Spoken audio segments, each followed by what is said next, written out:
Mr. Christensen served as a Justice Court judge for 29 years. He's intimately familiar with the law. He is extremely intelligent.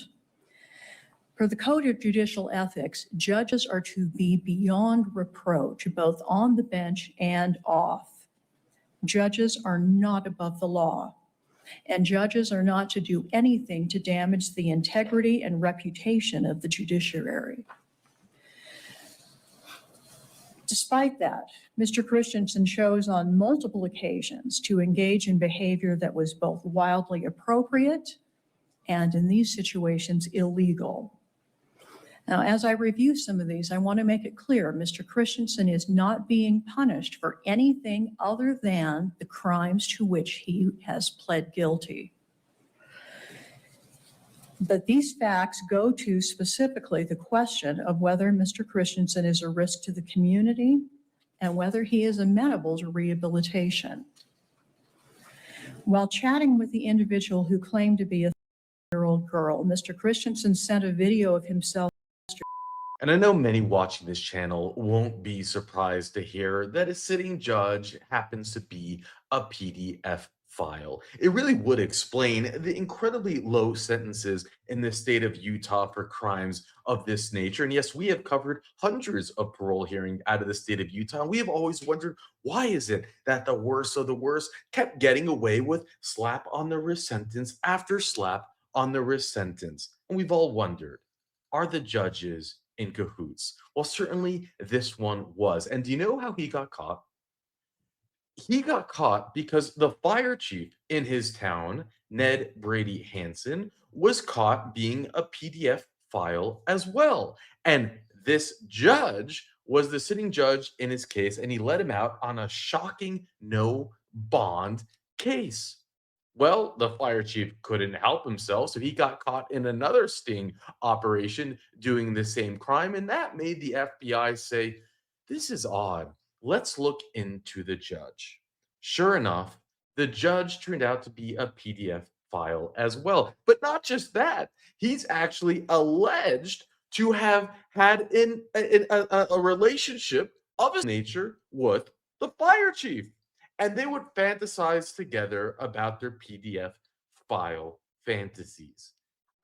You can't make this up. Now, the fire chief is still going through the court system. He's still innocent according to the laws. This is all allegedly, but well, we shouldn't get overboard over here. But the judge decided to plead guilty, and we are about to watch this sentencing hearing for this very judge. So we are going to hear from his defense attorney. There's going to be the rainbows and the butterflies and he's actually going to ask. He's going to ask for time served. He's going to say, send my holy judge home without any prison time. Now, the prosecutor, they're going to argue for a little bit more. Now, I will leave timestamps because this hearing is lengthy. And I also need to tell you that the recording channel where we got this from, the news agency KSL that recorded this hearing, so thank you for recording it, and I hope you don't copyright strike me, but they blurred out things when it got too sensitive. So it's not me censoring it, they censored it. Now, I might do some of my own censoring as well, but they went through some big blotches of the hearing that they completely cut through. So, I mean, just keep that in mind. But anyways, with that, let's jump in. Your Honor, good morning. If it pleases the court, we appreciate the opportunity today to address the sentencing recommendations for my client, Kevin Christensen. As you are well aware, Your Honor, this case has been generating immense public interest all across this state, and actually there are numerous articles around the country regarding Mr. Christensen. And I'm adequately aware that this courtroom today is filled with individuals who either support my client or despise my client. And I'd like to address first the pre-sentence report itself. As you're well aware, the sentencing matrix used by adult probation and parole and created by the Utah State Sentencing Commission through their work with the Utah State Legislature have placed Mr. Christensen in the category entitled jail as a condition of probation. As Your Honor, I'm also sure is very well, the Utah State Sentencing Guidelines is structured to help judicial decision-making, eliminate unwarranted sentence disparities, and incorporate evidence-based criminal justice philosophies. The sentencing matrices are designed to align punishment with public safety while preserving the sentencing authority of judges and the Board of Pardons and Parole. The sentencing guidelines, as constituted in Form 9, attached to the pre-sentence report, is the sex and kidnap offense matrix. This was devised by the Utah State Sentencing Commission in conjunction with the legislature by legislating the appropriate sentence for specific crimes. The Utah Sentencing Commission establishes these guidelines under Utah Code Section 63M-7-404.3 with three primary goals, each of which I want to address today. The first is risk management by imposing a sanction appropriate to the crime, the risk presented by the individual, and the overall threat to public safety. The second guideline from the Sentencing Commission is risk recidivist reduction, reducing recidivism by utilizing evidence-based practices that target an individual's risk and rehabilitation needs, and finally, restitution. While restitution isn't being sought here, it is part of the guidelines that the State Sentencing Commission puts forward to ensure repayment of any damages to any victim and the impact of the community. The legislature and the Sentencing Commission have determined that the appropriate punishment this court ought to consider, albeit not binding on the court, as the court is well aware, is to consider Mr. Christensen for a sentence somewhere in the range of between 0 to 120 days. The charges to which Kevin pled guilty to are not minimum mandatory prison commitment charges. Our state legislature and in turn the State Sentencing Commission have provided guidance to the courts on what an appropriate sentence, given all things considered, would be. I am very well aware of the position of the state regarding the matter. And before I address the concerns raised in the state's filing memorandum filed late last week, I would like the court to keep in mind that as I go through this, that despite all the allegations brought initially against Mr. Christensen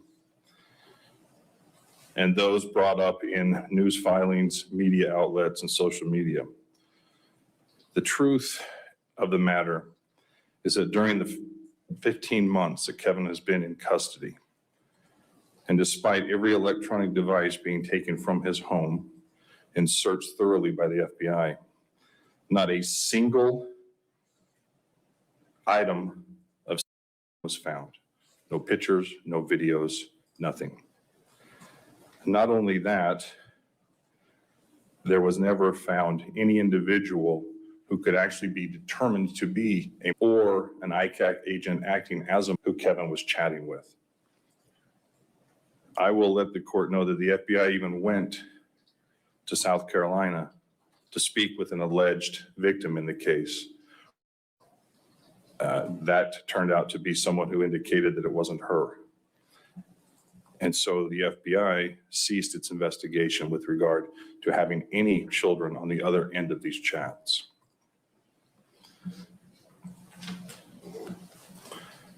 I think it's also important for the court to consider that when this case was initially brought through the investigation of Joint Task Force and the FBI, my client's phone number was found on another perpetrator's phone. And at that point, they, being the state, believed that Mr. Christensen was guilty of far more than what he was actually pled to, including what Mr. Christensen is guilty of is what he pled to. for highly inappropriate chats with individuals who pertained online to be asking for things, describing fantasies that are inappropriate. I'll be the first to admit that they're horrific in nature. But the hard, cold truth of this case is that while Mr. Christensen engaged in these chats, he never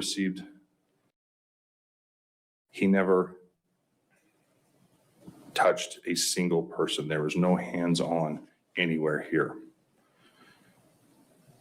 The state is going to argue today for prison, despite the fact that we have a pre-sentence report that places Mr. Christensen for the opportunity for probation. The terms and the conditions outlined in the pre-sentence report are appropriate. They're consistent with what the legislature and the State Sentencing Commission find should be imposed on Mr. Christensen.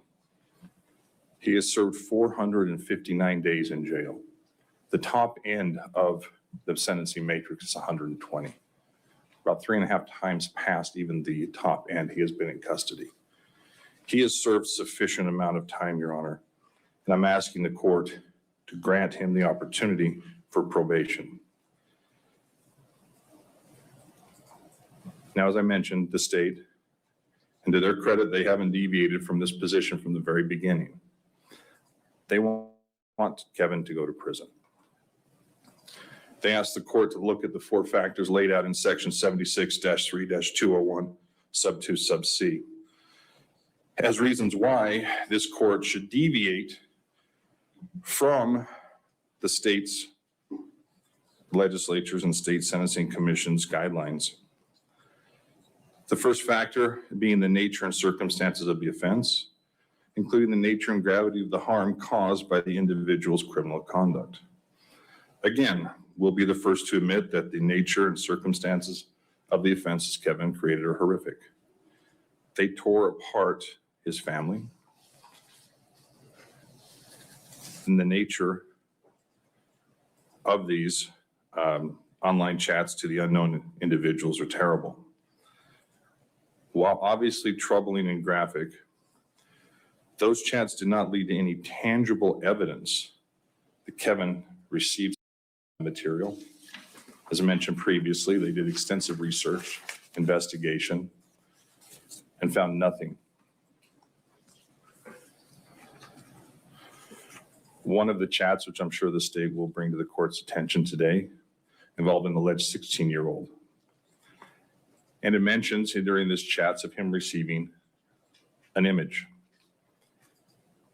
However, in the state's sentencing memorandum, I find their description of this to be a bit disingenuous to the court in its description. In its memorandum, the state informs the court that, quote, he received an image from her, which appears to have been a topless or photo of them. The actual truth is the chat indicated that he liked the picture and asked to be sent more. However, no image was ever found. And like I mentioned before, the subsequent FBI investigation found that the alleged on the other end of this chat was found, talked to, and denied ever speaking or chatting with Mr. Christensen, sending him any illicit photographs or video, or actually receiving any illicit images or videos from Kevin. Moreover, the additional chat thread mentioned by the state in this section of its brief also failed to inform the court that nothing was found regarding materials mentioned in any of the chats.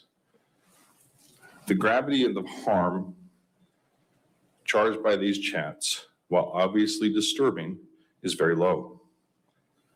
There's absolutely no found, despite numerous months of searching all of the electronics taken from Kevin and in-person investigations. No real harm was done to any other individual through the sending or receiving of illicit or other adult material. The second factor argued by the state for a prison sentence is whether the sentence imposed reflects the seriousness of the offense, promotes respect for the law, and provides just punishment for the offense. Our state legislature and sentencing commissions determined that the appropriate sentence for what Kevin pled guilty to, as I mentioned, is 120 days in jail. These offenses are not minimum mandatory offenses. The legislature has laid out numerous offenses which require mandatory prison commitment. These are not those. The state's correct in its assertion that Kevin is guilty by his own admission to engaging in illegal conversations and conduct with. However, the state, I believe, is incorrect in its belief that only a prison sentence reflects the seriousness of this offense, promotes respect for the law, and provides just punishment. The amount of jail time that Kevin has already served, 459 days, and the probationary time frame and conditions fulfills this factor. The state, specifically the AG's office, is consistent in its approach that also related and accompanying enticement charges of prison cases regardless of the circumstances. This has been the position of the AG through every case I've had, even before plea negotiations have started.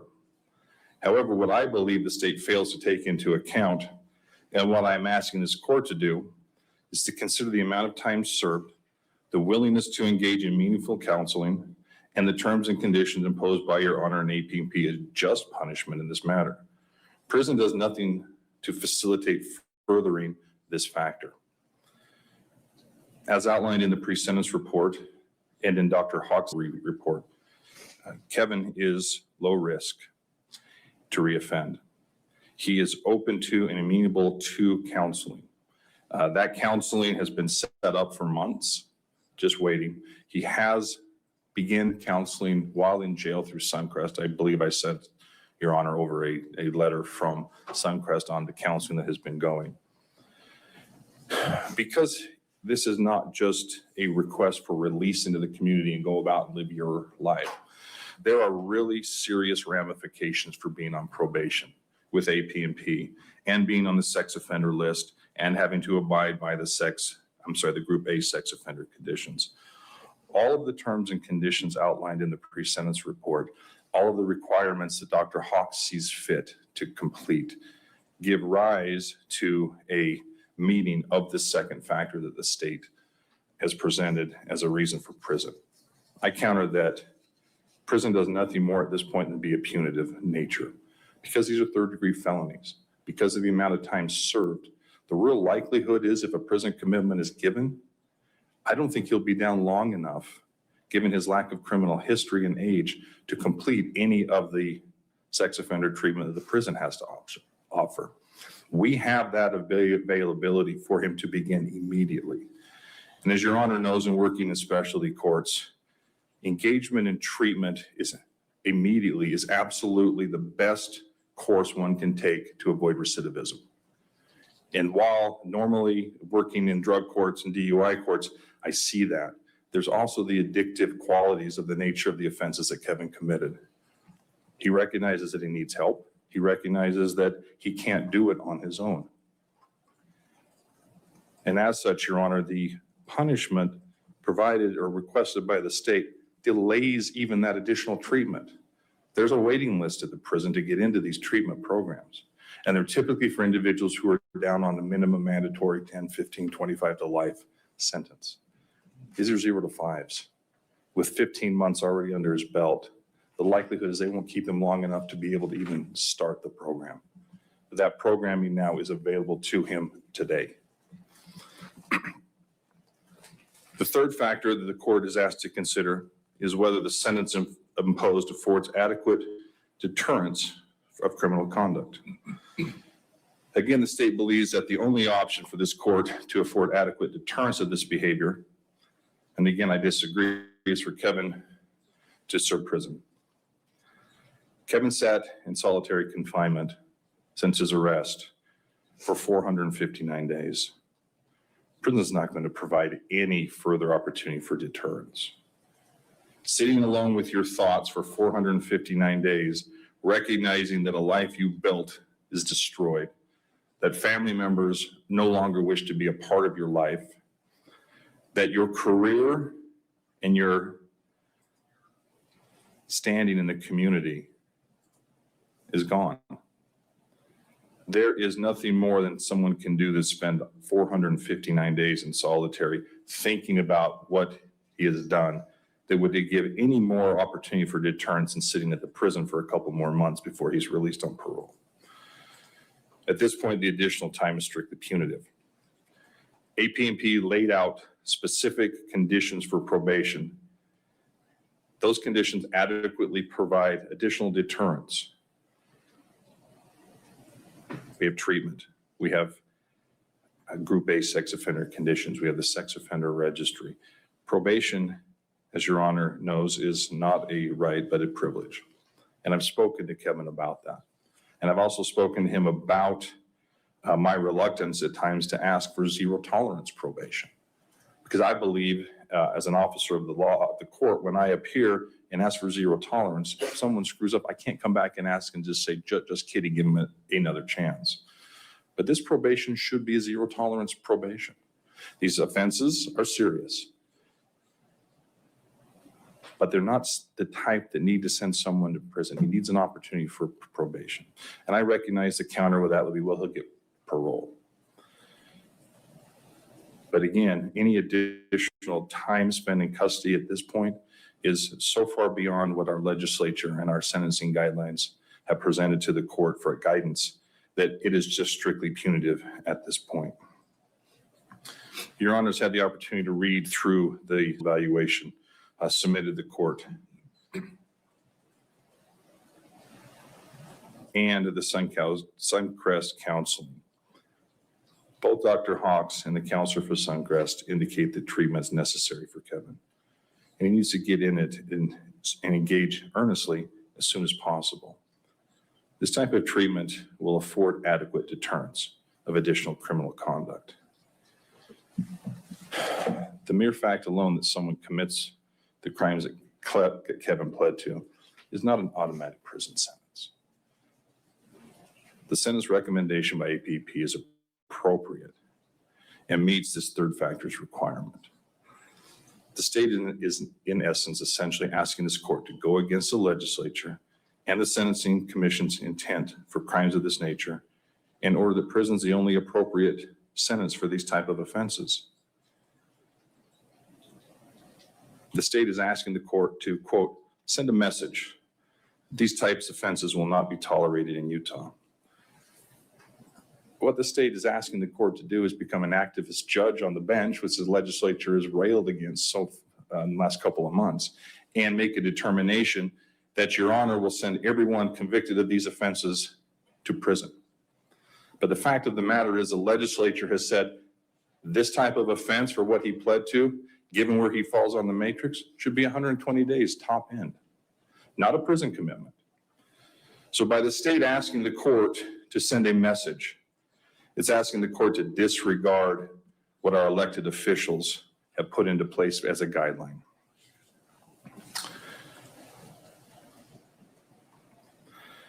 The charges that Kevin pled to are already a crime. The court doesn't need to send a message. The message is already loud and clear in our code.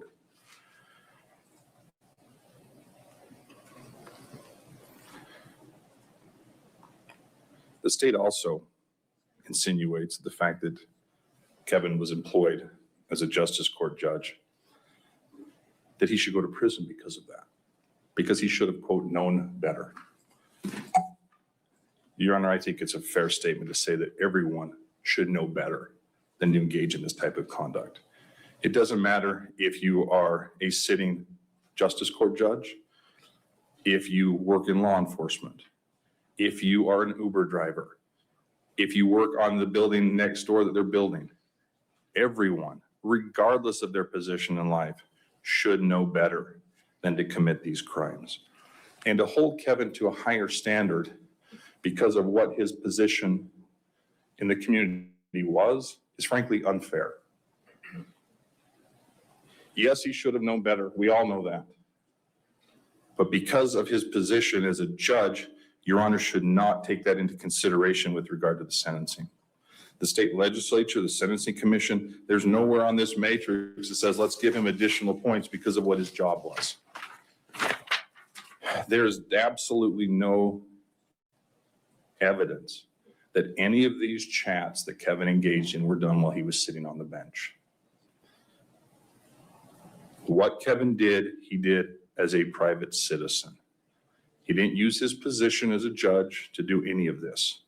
And while that makes great media content, the fact and the truth of the matter is these were done outside of hours, court hours. He didn't sit on the bench and chat with anyone. A person's social status should not be given additional weight or lack of weight to a seriousness of a crime. I am not downplaying the seriousness of this crime at all.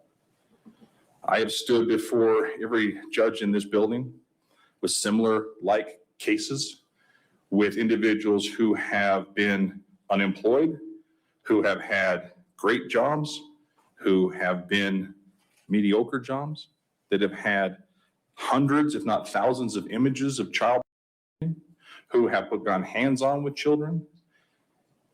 And every single time the APMP comes back, none of that is put in there. We look at criminal history, we look at the matrix, we look at what the Sentencing Commission guidelines entail. The state wants to make this out to be a minimum mandatory prison commitment, and it's simply not. While Your Honor has the right to send an individual, including my client, to prison, it's not mandatory that you do that. The severe limitations that will be placed upon Kevin during probation, the requirements of counseling and treatment will protect from any future harm.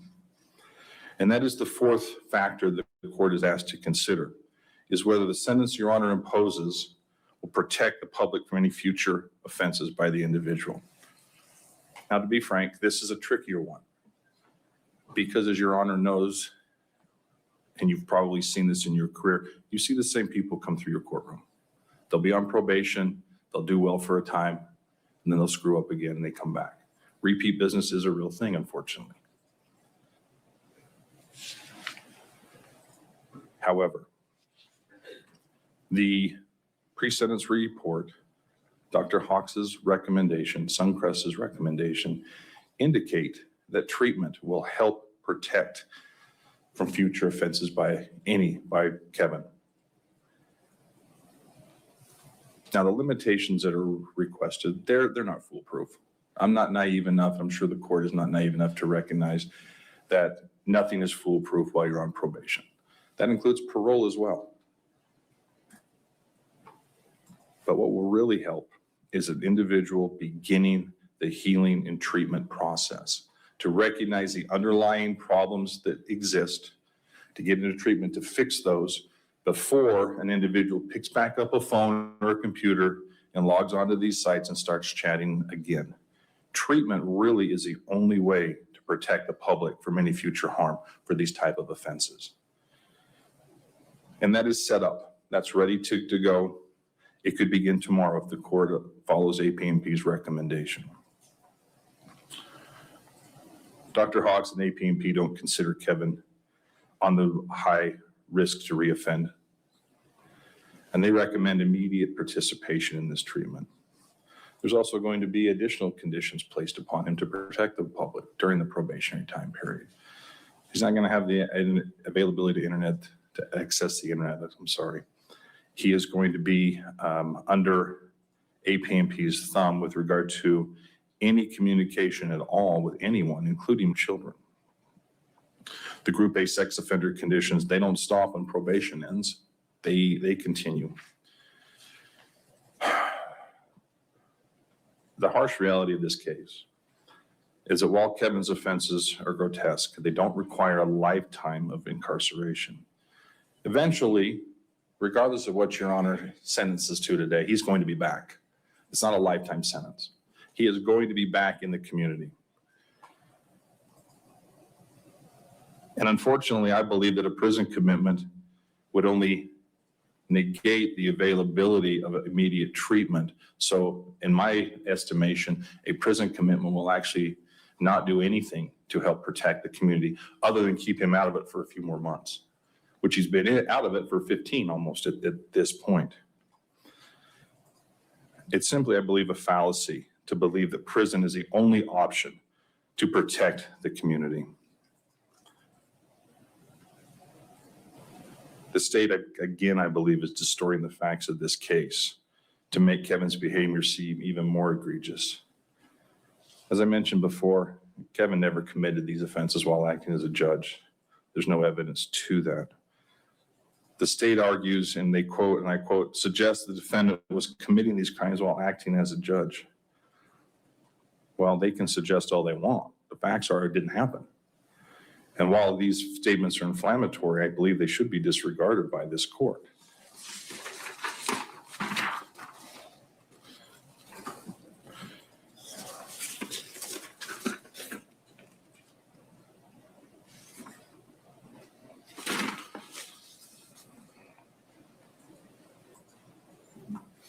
As mentioned, the state argues the court should sentence Kevin to prison because it's the only sentence that adequately addresses the nature and circumstances of these offenses. It reflects the seriousness of the offense, deems further criminal conduct, and protects the community from the defendant. Again, prison is not the only sentence that adequately addresses what the state's presented.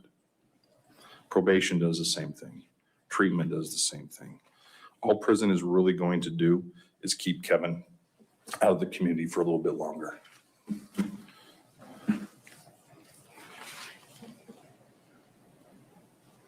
The state argues, and I would like to counter, that the history and characteristics of the defendant under 76-3201 BII weigh in favor of the court imposing a prison sentence. Kevin has no criminal history. The characteristics of Kevin, and I've submitted documents to show this, he was a pillar of his community. A pillar of his community had a very dark side. There's no gain around that. What occurred after his arrest was a catastrophe for the community up there. Kevin was man of the year at one point. Very highly respected justice court judge. But he had a dark secret. One that, as a judge, who was he going to tell? Unfortunately, I'm not aware of any bar program that he could call in and say, hey, I'm having some really horrific thoughts. I'm acting on those through chats. Can I get some help? There wasn't any of that. So unfortunately, he maintained this online persona outside of his position as a justice court judge to the point where the state believes he was committing these crimes while sitting on the bench, which simply, as I mentioned before, isn't true. Kevin was a trusted community member. He was beloved by his family, and they trusted him, and he grew in that. The state says, yet he committed crimes against children. I think that goes a little too far for the actual charges here. As I mentioned before, there were no actual hands-on violations against any children. And while being online, talking about these horrific things, what he would do, what he would say, what he would look at is horrific. There's no showing that the other side, there actually was a child there, or even an ICAC individual pretending to be a child.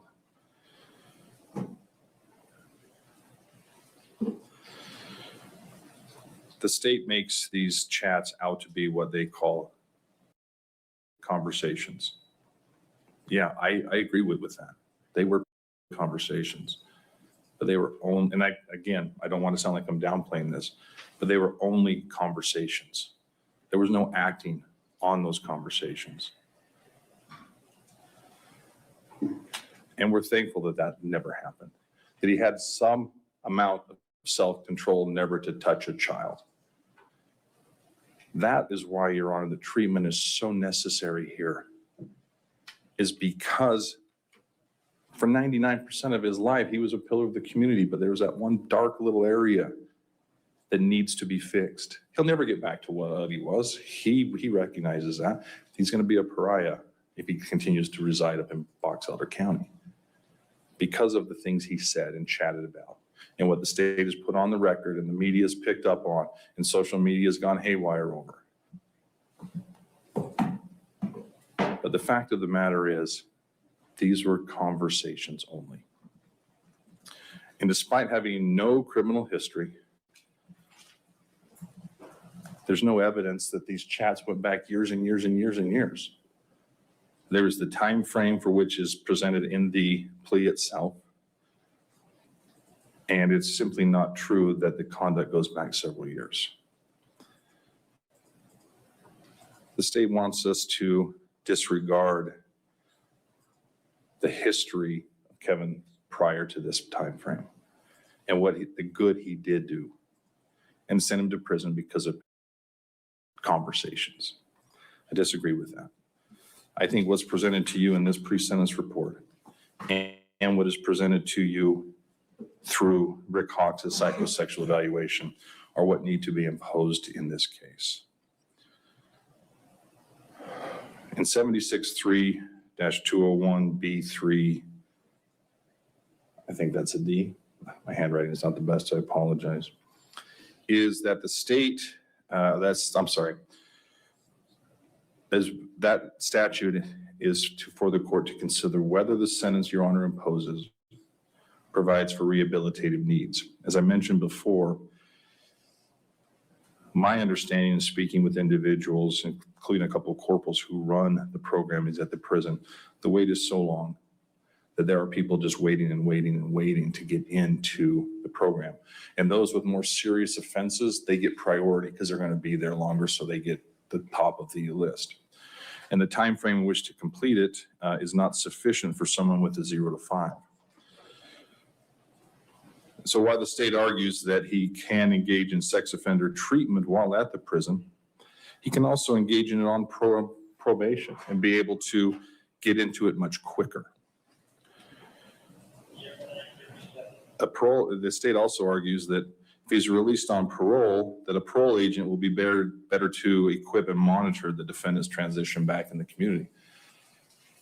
I fail to see how a parole agent is any different than a probation agent. It's called adult probation and parole. It's the same agency. The same people have done both. A probation agent can do everything that a parole agent can do and make sure that the treatment is going, make sure that all conditions that the court imposes are followed to a T. As I mentioned, we are fine with a 0 tolerance probation, which I've explained to my client that even if he is 15 minutes late for a meeting, that's a violation. You can go to prison for that. So while the argument is presented that, hey, a parole officer can make sure, probation does the same thing. Same agency, same officers.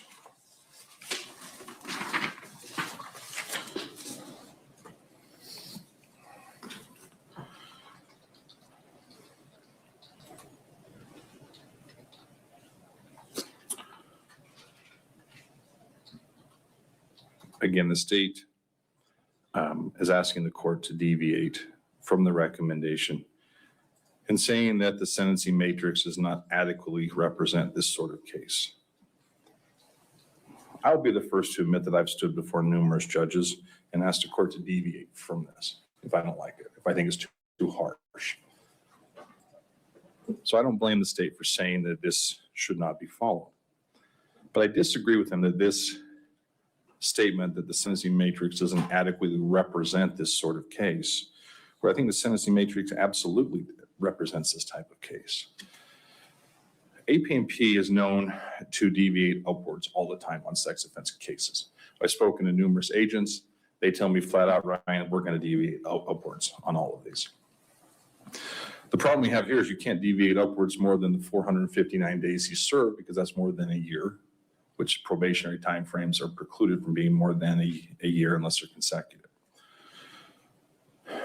I believe that given everything that the agent did in this case, who I've spoken with, and received the evaluation, he received the polygraph examination and the passing of that. He received letters from my client's wife and family.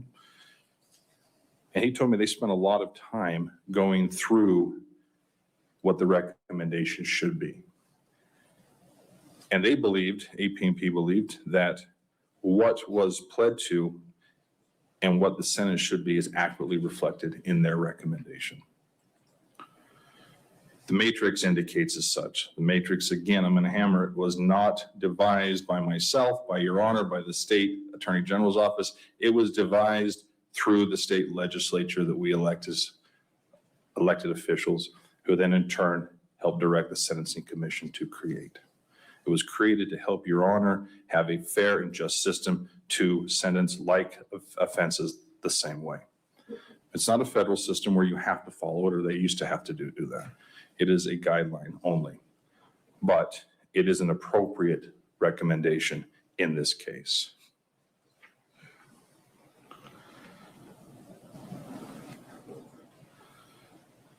Finally, the state argues that the pre-sentence report, you shouldn't rely on it in making a sentencing determination. The state states that the pre-sentence report relies on the lack of history in the sentencing matrix to make its recommendations. However, those issues have been addressed above. Furthermore, throughout the report, the defendant minimizes his actions, and the minimization is never addressed in his report. I find that statement to be very easy to make. The state doesn't know my client. They only know what they read. They only know what they believe. For them to now come and say, hey, he's minimizing his actions.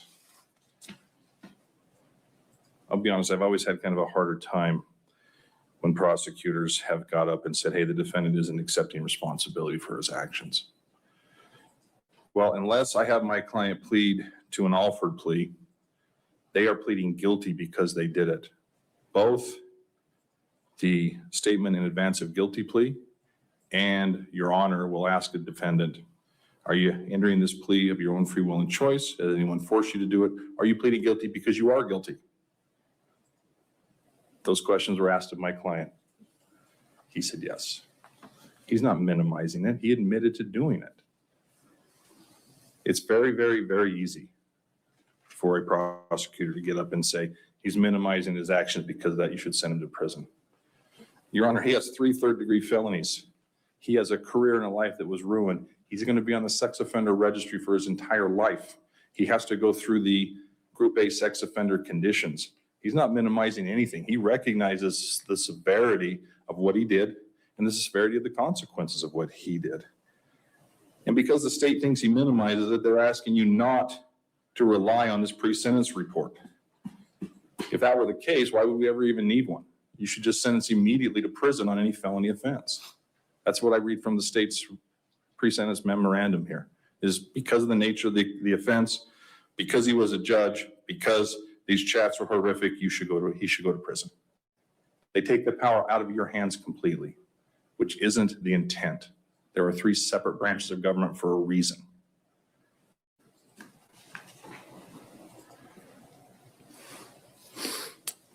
The court may have noticed, but on the back page, Form 7, page 12, none of the aggravating or mitigating circumstances are checked.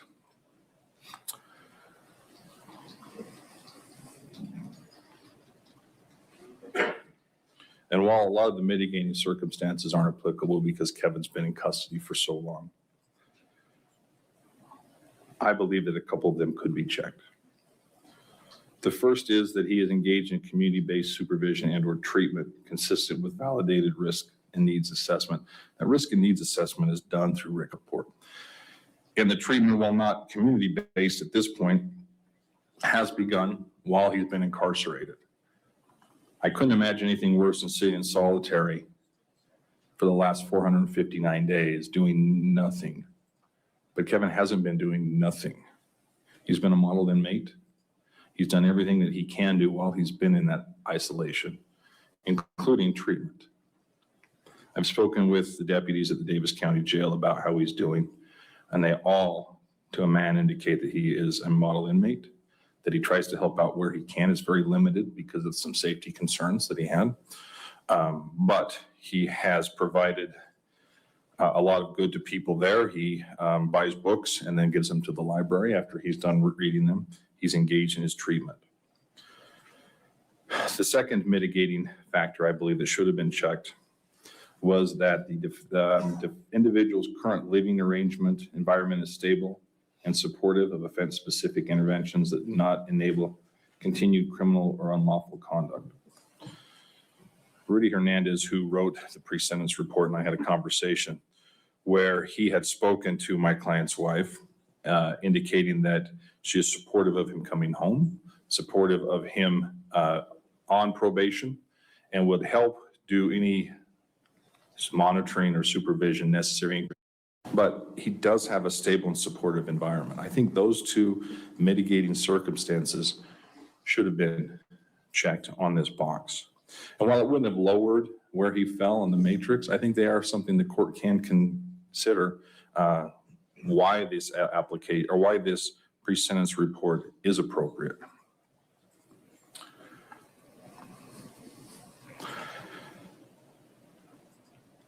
Finally, the state indicates that the desires and interests of any victim of this offense are what the court needs to consider. Their statement is simple. It reads, here the victims are two purported females, a 13-year-old and a 16-year-old, both victimized by defendant. The court should sentence defendant to prison in this case because the victims in this case are, well, first of all, the state got the first sentence right, purported females. That's what the chat said. That's who they thought that they were, or at least how they presented themselves. But when investigations actually got into trying to find out who these individuals really were, dead ends, including a live 16-year-old who denied ever having any conversation with Kevin Christensen and knew nothing about it at all. So I really fail to see how these chats victimized two other individuals who were unknown to anyone. And this final statement, final sentence under this provision in their brief, the court should sentence defendant to prison in this case because the victims in this case are. That is very troubling. I think it should trouble everyone that the state is arguing that any victim in a case that individual should go to prison. And that's simply not the case. The legislature has provided us what the sentence should be, not just go to prison. They're taking away your authority to analyze a case, to review a case, to look at mitigating and aggravating factors. It is a blanket statement that just says if there's go to prison. And that's simply not the way our system works.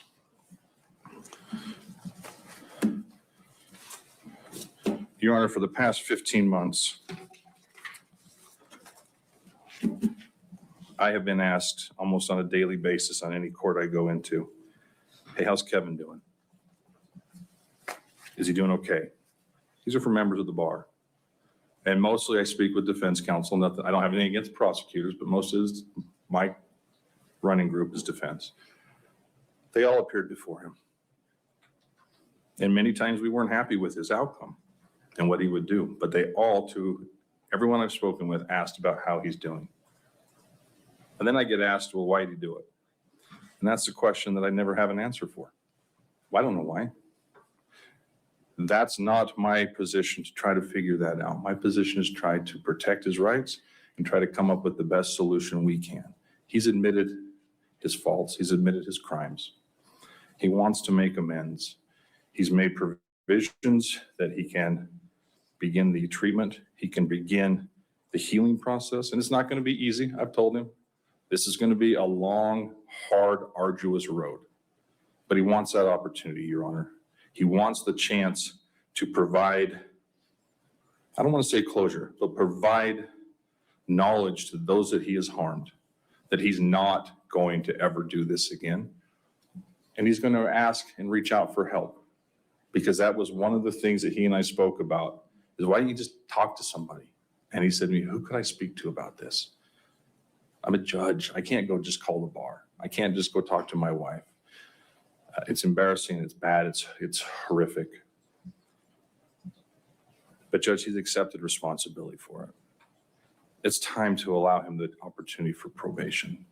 Any more time is strictly punitive, and it doesn't accomplish even what the state thinks prison will. It's not going to accomplish that. He won't be there long enough. You place him on zero tolerance probation. You give him the opportunity to show to Your Honor, to the court, to everyone here, that he can change. I believe anybody can change. I don't believe we'll ever see him back here again. I believe that he has changed. That sitting in jail, and it's very easy for somebody to come in and say, hey, I've been in jail, I've changed, I found God, I can do it. The proof's going to be in the pudding. And if you keep him on a very, very short leash with a zero tolerance probation, you'll know very quickly whether or not he is amenable to the probationary period or if he just is going to be a prison candidate. And unless the court has any further questions of me, I appreciate the court's time in listening to me this morning, but I will sit down at this point. Thank you, Mr. Bichelle. Mr. Mehmet. Thank you, Judge.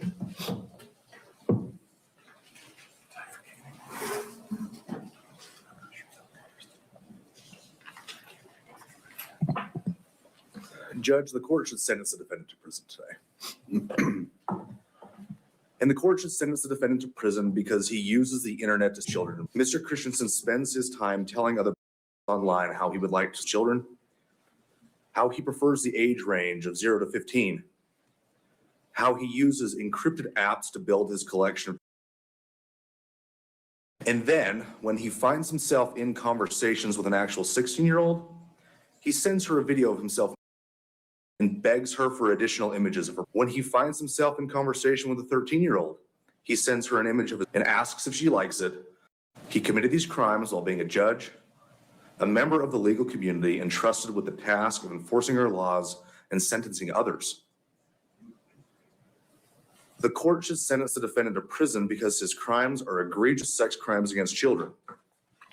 He is a risk to the community, to children everywhere he goes, and he cannot adequately be supervised on probation.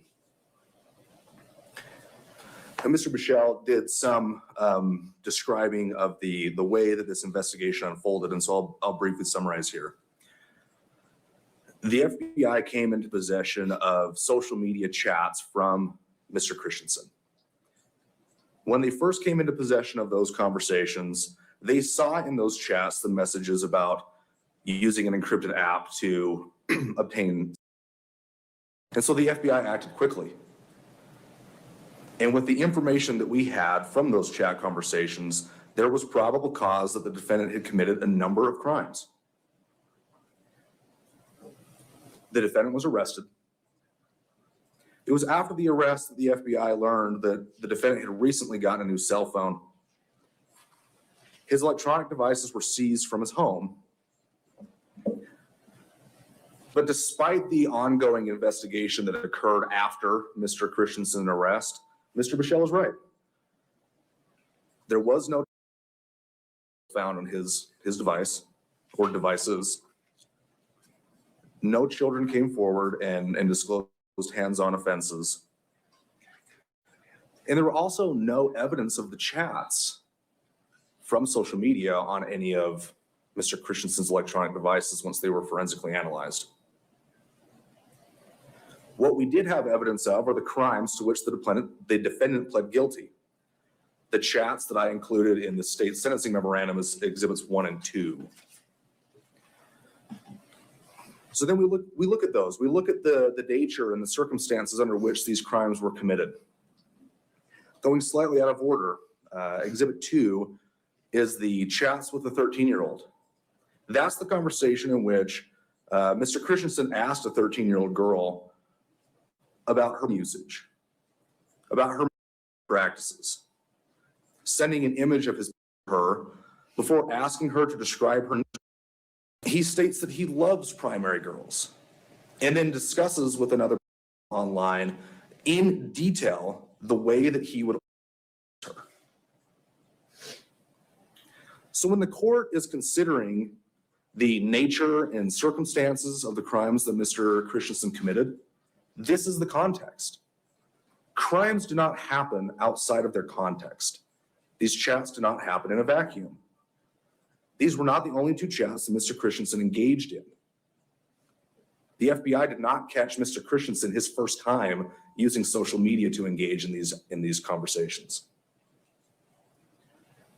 The crimes to which the defendant pled guilty occurred in a broader context of 13,000 lines of chats, all of which were in nature, many of which were in nature. It's that same context text that Mr. Christensen found himself engaged with a 16-year-old or someone who stated they were 16. During those conversations, they sent the defendant a picture of her. Now, there was some conversation about whether or not that happened. These investigations can be difficult to judge because not all of the social media companies send the FBI or law enforcement the same information. We don't always get the images embedded within the text conversation. Sometimes we get text and then we read the chats to understand what's happening in them. But in this particular case, in this evaluation on page 7 of that evaluation, Mr. Christensen states, the images I got charged with were just of I was convicted of enticing of them. There were 3 charges, one enticing them and the other 2 were dealing material harmful to him. I sent a picture exposing myself.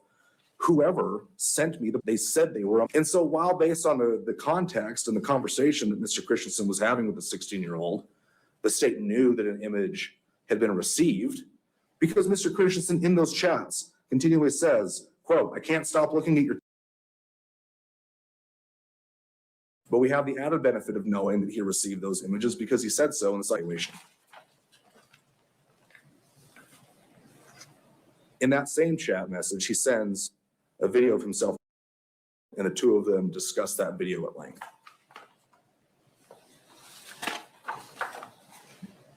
It's not important that the defendant committed those crimes while as a sitting justice court judge in Box Elder County. Now, I don't know, and I have never claimed that the defendant committed those crimes while sitting on the bench wearing the robe. My problem with that is that I don't stop being a prosecutor after 5:00 p.m. And Your Honor does not stop being a judge when the robe is not on. Mr. Christensen was a judge while committing these crimes.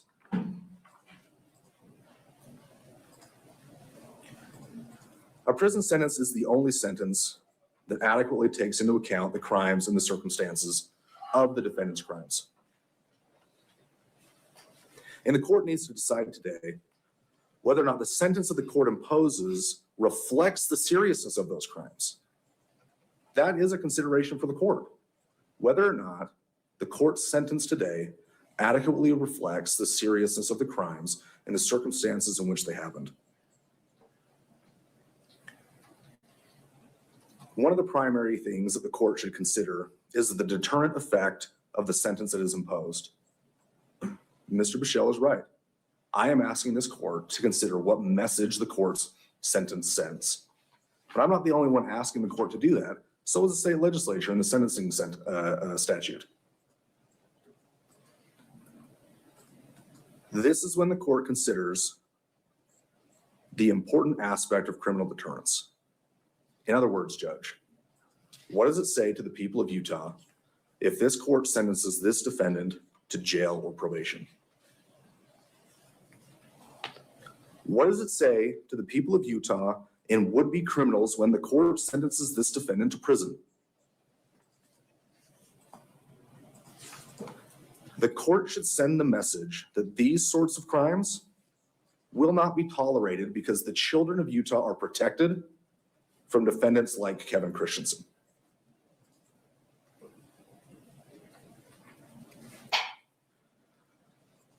One of, if not the most important consideration from the court today is public safety and the risk that the defendant poses to the community. This court is tasked now with keeping the community safe. This court is in the position to keep the children of Utah safe from the defendant.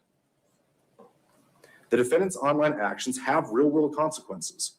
I hear this often as a prosecutor for the Internet Crimes Against Children Task Force. Well, there were no hands-on offenses. We don't have any evidence that Mr. Christensen ever touched a child. That is to ignore the real-world effect that Mr. Christensen's actions have. The children on the other side of those chats were by Kevin Christensen.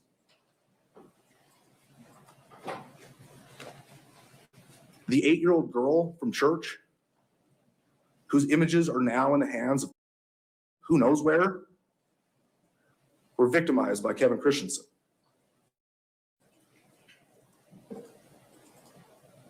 to simply shrug our shoulders and say, well, there were no hands-on offenses here. Well, of course not. He didn't plead guilty to a rape of a child with a 25-year mandatory minimum. That fact has already been taken into consideration by the fact that he pled guilty to the third-degree felonies to which he pled. More importantly, Judge, the defendant's online actions show that he is a risk to children everywhere. Because as we've already discussed, his actions in those chats and outside of them show that he is a risk, and he is a risk to the children that he encounters online. Everywhere this defendant goes, he is looking at children in a way.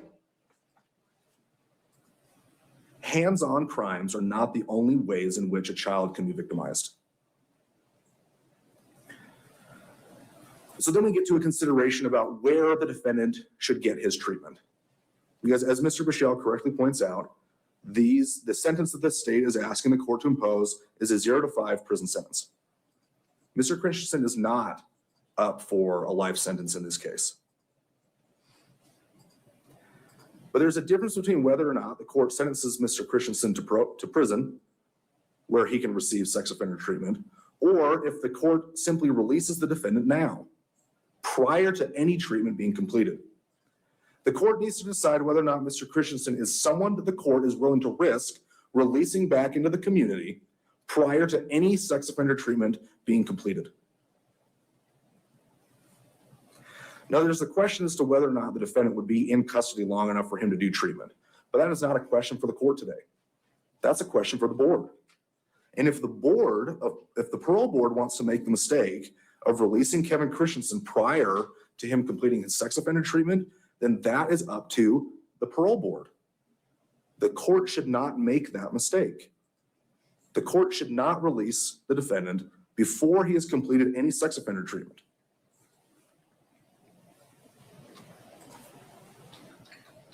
Probation is simply inadequate in this case.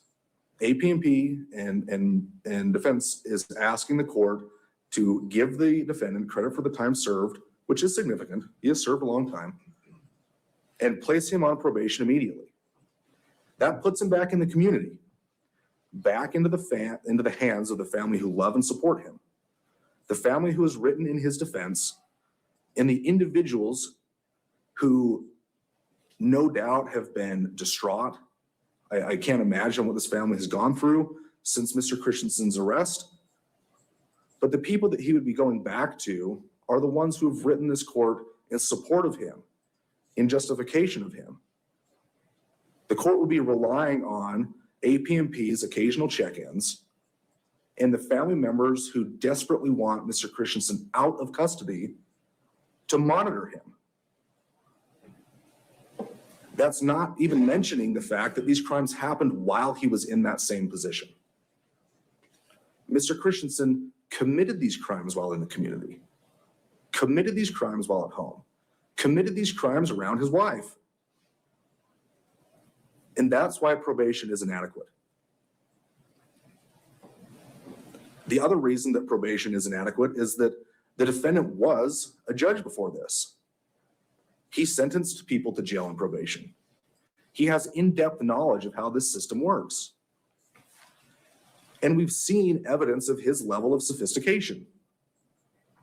The defendant is in a unique position to manipulate this system to complete probation without making any meaningful changes.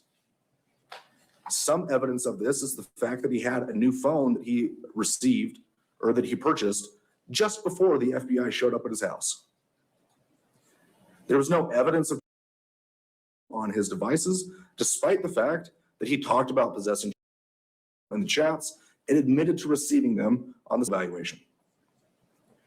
He knows how to use encrypted apps to avoid detection. One of the reasons that probation is inadequate here is because the defendant is sophisticated beyond a normal defendant.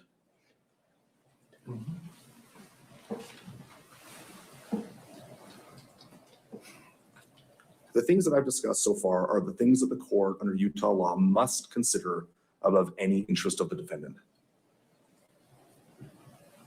The court must consider the nature and circumstances of the offense, whether or not the sentence imposed would adequately reflect the seriousness of the crimes, have a sufficient deterrent effect, and protect the public from future harms of the defendant. And the court must weigh those things above any interest of the defendant. But let's talk about some of the things that may appear to work in the defendant's favor here. Defense counsel correctly points out that the defendant has no criminal history. That's not uncommon in these types of offenses. It is very common for the first time that the FBI or the ICAC task force arrives at someone's home, that it's the first time they've been arrested. These crimes are difficult to detect. Add that with the defendant's sophistication, and that makes sense. But here the court also considers the history and characteristics of the defendant. I've said this before, but he was a sitting judge, and he was a trusted community leader. The defendant holds not one, but several positions of trust in the community wherein he committed these offenses. Mr. Bichelle pointed out that he was found to be man of the year. He was a pillar of the community with a small, dark secret. Well, that small, dark secret includes children online. That's the small, dark secret that Mr. Christensen kept from everyone while winning the Man of the Year award.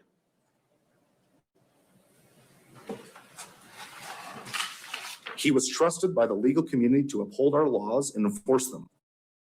Mr. Christensen has violated the trust of so many different aspects of the community in which he lived. Now there was a question, well, what could he have done? There's no bar number that you call if you're having fantasies about children. Well, there are phone numbers that you can call. Mr. Christensen could have seen his tendencies years ago and engaged himself in treatment. It's true that there's no bar number for that, but there are plenty of phone numbers. We have an evaluation here. The defendant could have called Dr. Hawks before engaging in enticement. The defendant could have done a lot of things before arriving here today. I do take some issue with the idea in a lot of these cases, and it's true here, as to whether or not there's any criminal history. Yes, technically that is true. Mr. Christensen has no prior convictions. In his pre-sentence report, however, he describes, or at least the author of the pre-sentence report describes, that during the past 5 years, Mr. Christensen's usage deteriorated to the point where he was using. And Mr. Christensen himself states that he viewed approximately 150 files that began approximately 2 years ago.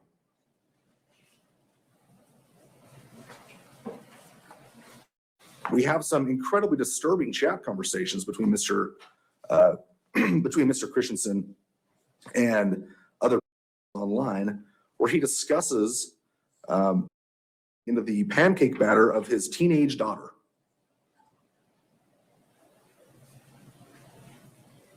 And so, yes, it's true, Judge. The defendant sits here today with no prior convictions.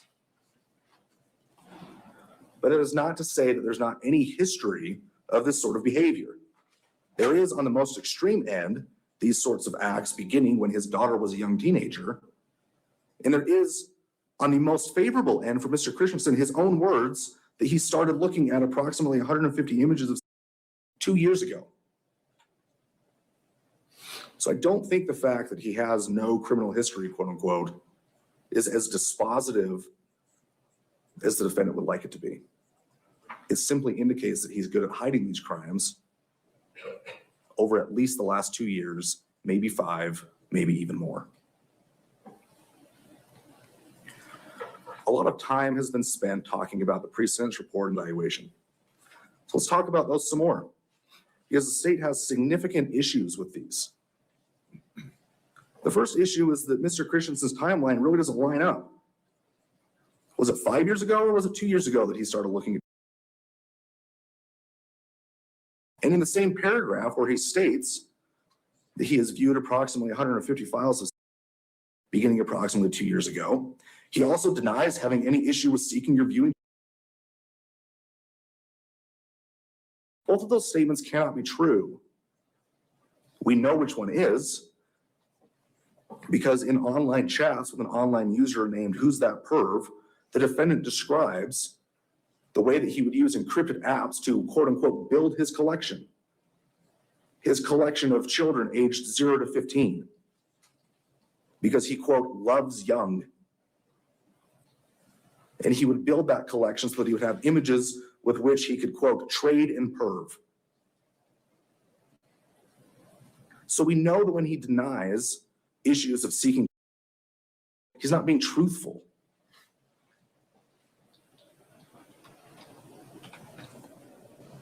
Additionally, concerning in the pre-sentence report, the author reports that the defendant acknowledged his actions were inappropriate, but believed that the online year-old females were adults playing the role of children.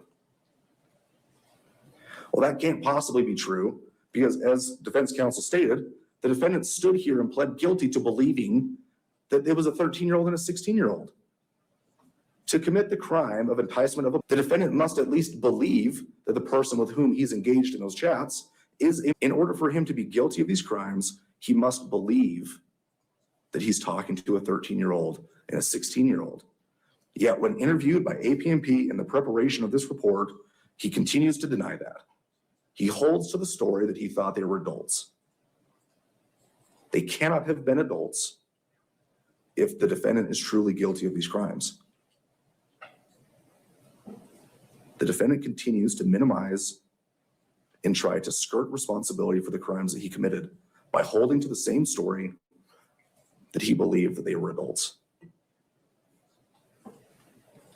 The third concerning part about the pre-sentence report is, as part of his own statement, the defendant says, quote, "I was arrested on March 6, 2025, and have been in jail ever since. I have learned so much during this time." The state is concerned about what it is that it took incarceration for Mr. Christensen to learn. And if it indeed took incarceration for Mr. Christensen to learn to not engage and send images of the 13-year-old girls on the internet, and if it took incarceration for Mr. Christensen to learn to not do these things, then it seems that further incarceration is the right answer.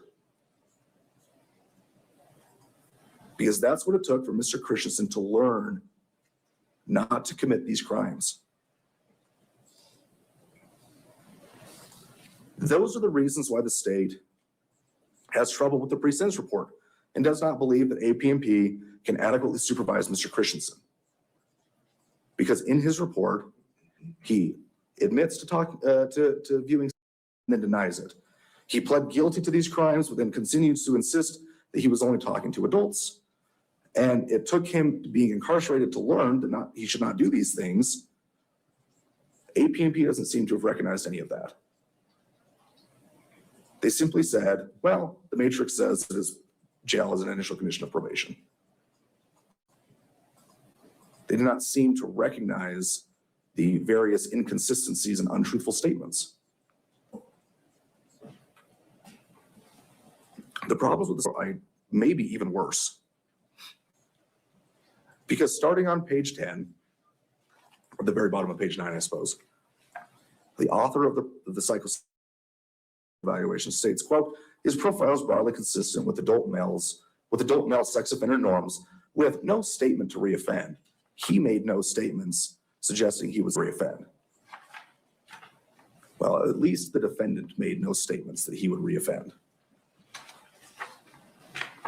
The author then goes on to say on page 11 that, quote, "Mr. Christensen received a suggestion he is unlikely to have or deviant arousal." I'm not sure how that can possibly be true, Judge, because earlier on in the pre-sentence report, the defendant acknowledged having a dog lick his parts a couple of times. In this evaluation, he states that he would, during the chats, sometimes with the chats. In the same evaluation, he says, "On the one hand, I didn't think about kids, But on the other hand, he states, I chatted about touching their, it happened for maybe a year and a handful of times, discussing sex, including kids.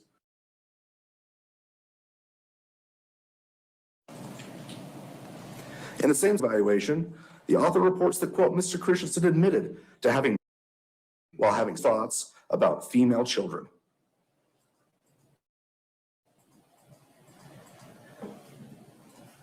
Then 4 pages later, the author of this evaluation states that Mr. Christensen has a suggestion that he is unlikely to have deviant arousal. The court is being asked to rely on a report that on the one hand states that Mr. Christensen had thoughts of female children while having no arousal.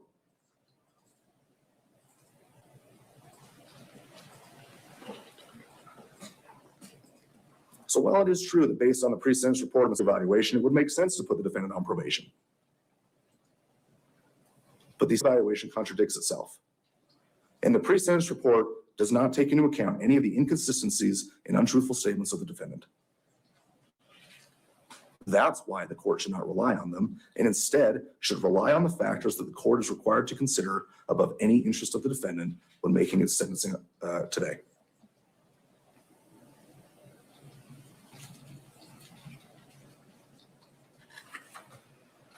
Judge, during his opening, defense picked apart a lot of the factors that I pointed to in my sentencing memorandum. My primary issue with that is, for example, in the last factor, he states that the state is asking the court to sentence the defendant to prison because the victims were children. That is true, along with the other 10 factors that all weigh in favor of a prison sentence in this case. I am not asking the court to sentence the defendant to more than is statutorily allowed. This court is allowed to sentence the defendant to prison for third-degree felonies that will run from 0 to 5 years at the prison, where the prison and the parole board will decide when he is released. Nearly every factor that this court is required to consider weighs in favor of deviation upwards, and all 4 of the factors that the court is required to consider above any of the considerations about rehabilitation or the history and characteristics of the defendant all weigh in favor of an upward deviation. The court should sentence the defendant to prison today because he engages with children online, because everywhere he goes, based on his own words and actions, he sees children in his way, and he is a risk to the children in our community and the children on the internet. Does the court have any questions for me today? I don't. Thank you, Mr. Mandoo. Thank you very much, Judge. Mr. Pichel, is there anything else you want to say before I hear from your client? Just briefly, if I might, Your Honor. Please.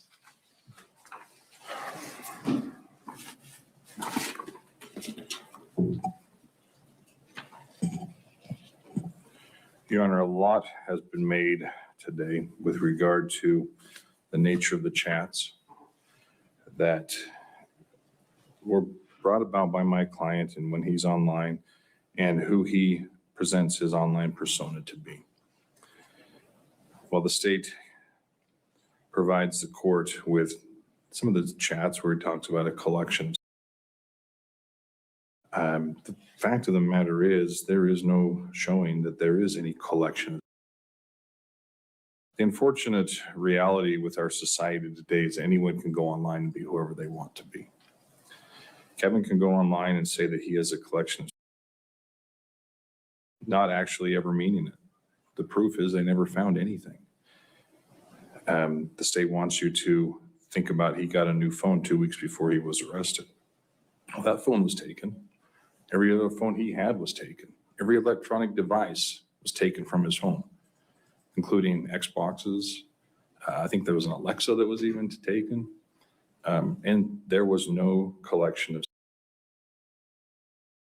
And the state wants it to make out that Kevin is a highly skilled individual with regards to the internet and how to hide things. Truthfully, the FBI is probably the best at that. They have their own departments that are able to go through every device and find anything, encrypted or unencrypted. There was nothing, and I repeat, nothing found in any device. And all of us in this courtroom are smart enough to know that if you even try to delete something, it can be found. Deleting doesn't mean to deleting. It can still be found. So while Kevin may have said horrific things and talked about having collections of things, that's his online persona. And sadly, you can say and be whoever you want online. You can say horrific things. You can be someone on Facebook who says they'd like to put Kevin Christensen in a wood chipper. I don't think that person would do it, but it's sure easy to say it. Same applies here. It's easy to say something about having something where in reality that you don't have it.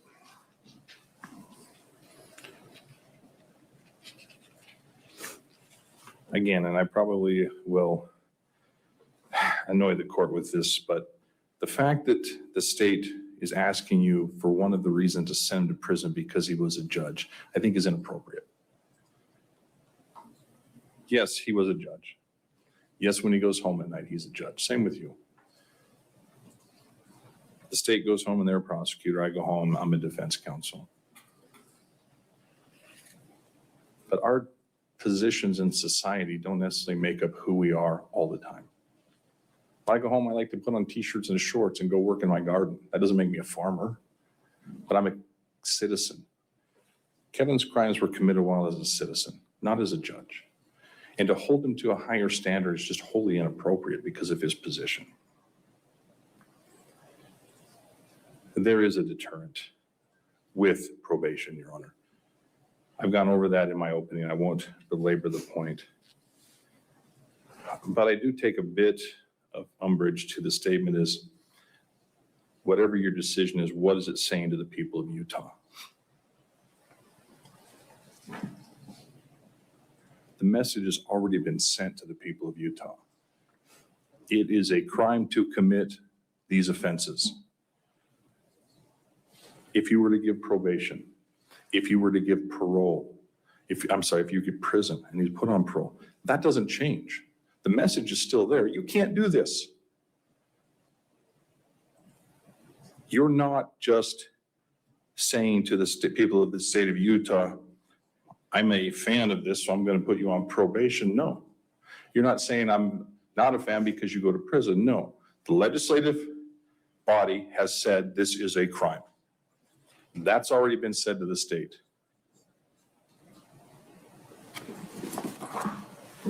I think more importantly, what's been glossed over with this statement to the people of Utah is Kevin has sat in jail for this for 459 days, well above what the legislature feels is necessary for this type of offense. Remember, it's 120 days. The same factors that the state is asking you to follow for a prison recommendation are written into the pre-sentence report itself and the Sentencing Commission in their matrix guidelines. All of those things are taken into account already.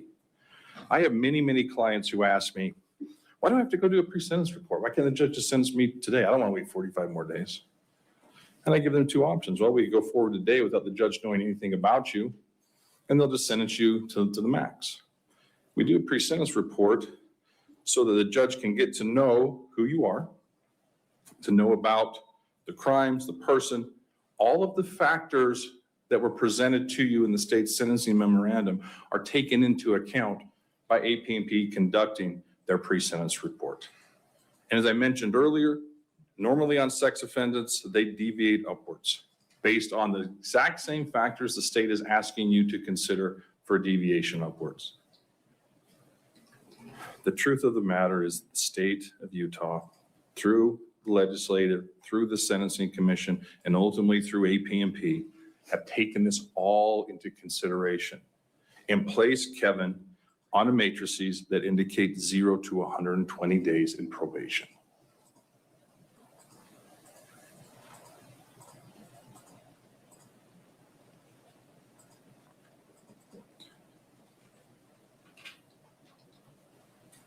There is much more I could say about this, Your Honor, but I think that given the information that you have, the pre-sentence report, evaluation, the polygraph exam, the letters in support, my argument, the state's argument, probation is appropriate here. A probation sentence is not thumbing the nose at the criminal justice system. It's not saying that anyone in this courtroom supports Kevin's decisions and what he did. A probation sentence is following what the legislature and APMP has presented to you. There is no difference between a probation and a parole officer. The state makes it out that Kevin should know the difference because he's sophisticated, he'll be able to get around it. Justice court judges don't sentence normally to APMP. They're all B's and C's. They can't. They could run it concurrent with someone being on probation with APMP to the district court. But I think that's a red herring argument, that he's sophisticated enough to know how to deviate around probation because he sentenced people to probation. I appeared before Judge Christensen many, many, many times in my career. Never once was he sent with any of my clients sentenced to APMP for probation. It was either court probation or a private probation company, which neither of those are applicable here. APMP can supervise. APMP can get the treatment and make sure that it's going. It's already set up. I've had that set up for months. He's already begun it in jail. I wanted just to close briefly with the recommendations from Dr. Hawks. And I believe this is on the summary that I submitted as well. Mr. Christensen seemed capable and willing to control his future behavior and to follow through with treatment. While Dr. Hawks does say that the final decision is your honors, and it's not the examiner's duty to determine the level of risk, the following recommendations might be considered by the court. Number one, sex-specific treatment. Number two, let me back up. That treatment should include co-occurring compulsive or problematic behaviors, including abuse, online activity, and non-related behavior. Number two, address depressive symptoms. Number three, safety plan and risk management. I think that's very important to consider because the state is arguing the prison is the only place where the community can be safe. Again, I argue it's not. The recommendations for treatment include risk management and safety planning. It's there. It's there for him to take advantage of.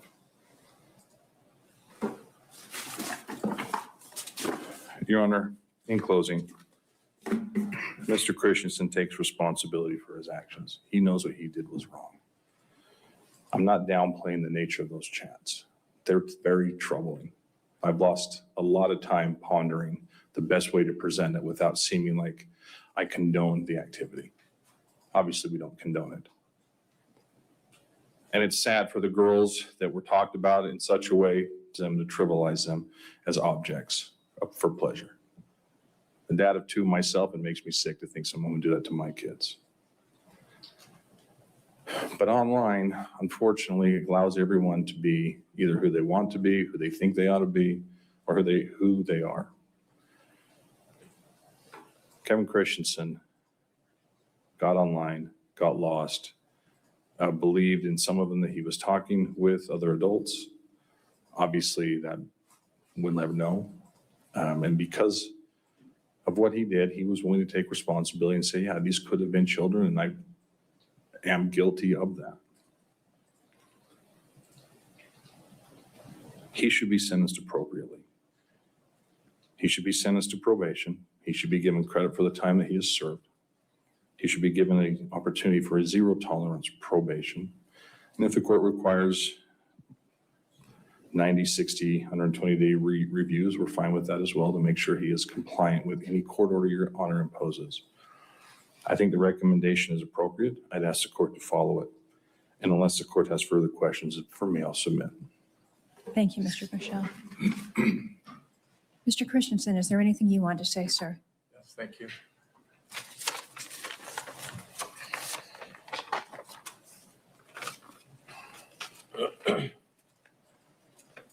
Your Honor, thankful for the opportunity to say a few words. I've written them down because I'm nervous and I'm emotional today. I've had a lot of time to reflect and think about the things I've done and the pain and damage I've caused. The sorrow I feel is truly beyond words. It's not me feeling sorry for myself.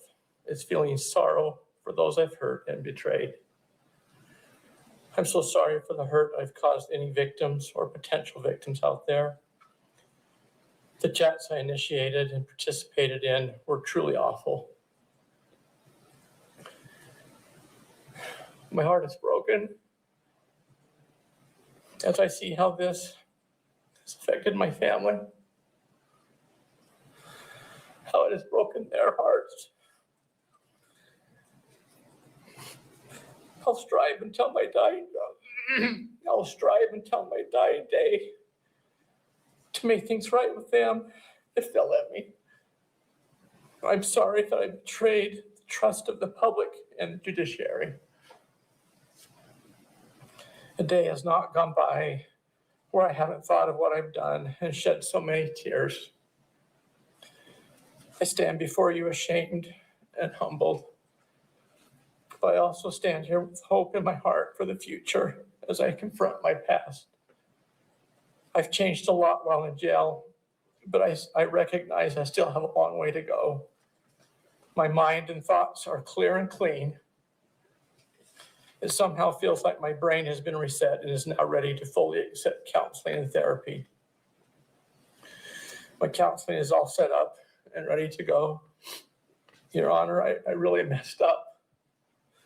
But I promise what I've done will never happen again. I promise you I'm not a danger to society in any way. I'm also working on the spiritual side of things and trying to make things right with God. I'm lucky to have a good, loving support system of family and friends waiting for me at home. I'm grateful for them and recognize it's probably more than I deserve.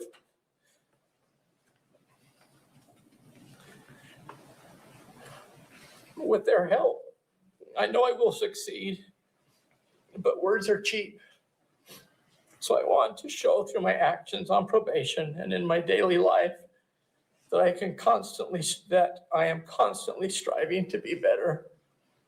I promise what I've done is not who I am. I want to show you, society, and my family that I can make amends and do what's right. I've never been more sincere about anything in my life. Last of all, I hope one day I can forgive myself. That will be the most difficult of all. Thank you for your time. And with that, I'm ready for sentencing. Thank you, Mr. Christensen.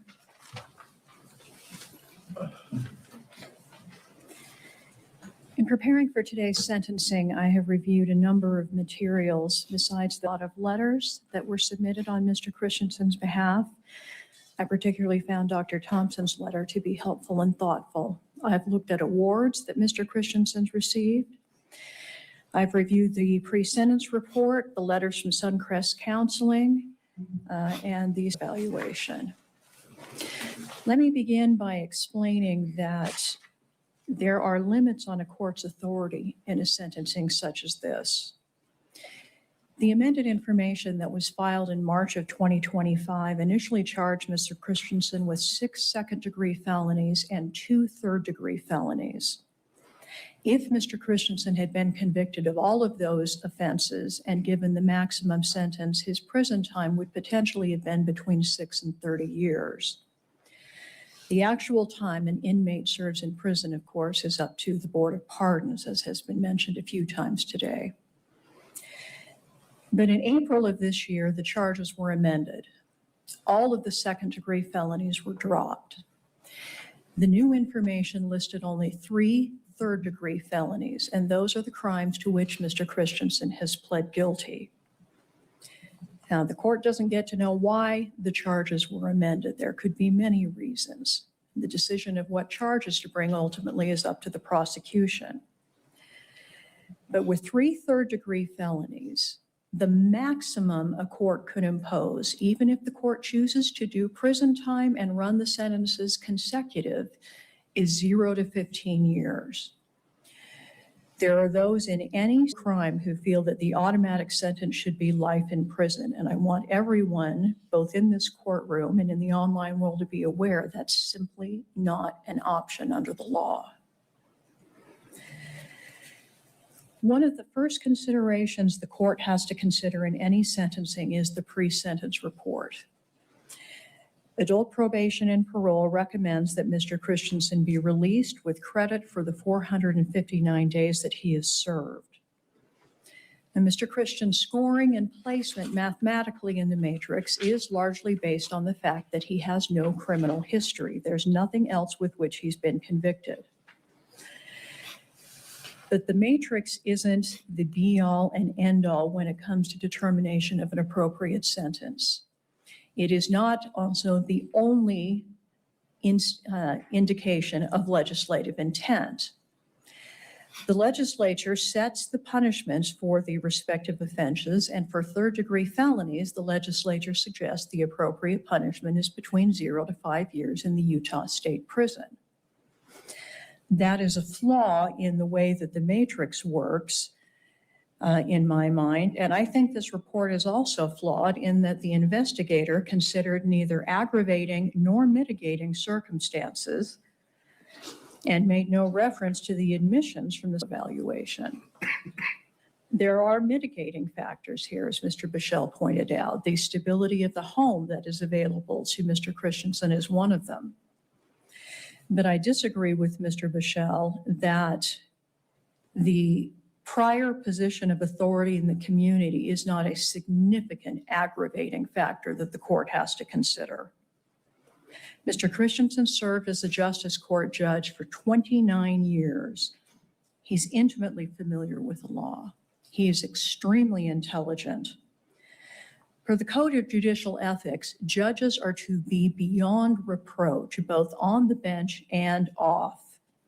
Judges are not above the law, and judges are not to do anything to damage the integrity and reputation of the judiciary. Despite that, Mr. Christensen chose on multiple occasions to engage in behavior that was both wildly appropriate and, in these situations, illegal. Now, as I review some of these, I want to make it clear, Mr. Christensen is not being punished for anything other than the crimes to which he has pled guilty. But these facts go to specifically the question of whether Mr. Christensen is a risk to the community and whether he is amenable to rehabilitation. While chatting with the individual who claimed to be a 13-year-old girl, Mr. Christensen sent a video of himself in a separate chat with the user identifying as a 16-year-old female. Mr. Christensen received a picture of the individuals, commented on the picture, and asked for more. Mr. Christensen also sent this individual multiple pictures of his video of himself. Mr. Christensen himself has commented in online forums, "I love young." When another individual described watching his 6- and 3-year-old grandchildren run around in there, Mr. Christensen commented, "OMG, that's hot."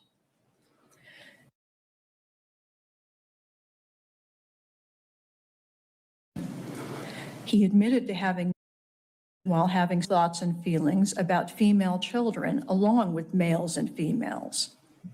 He's had contact with the dog multiple occasions.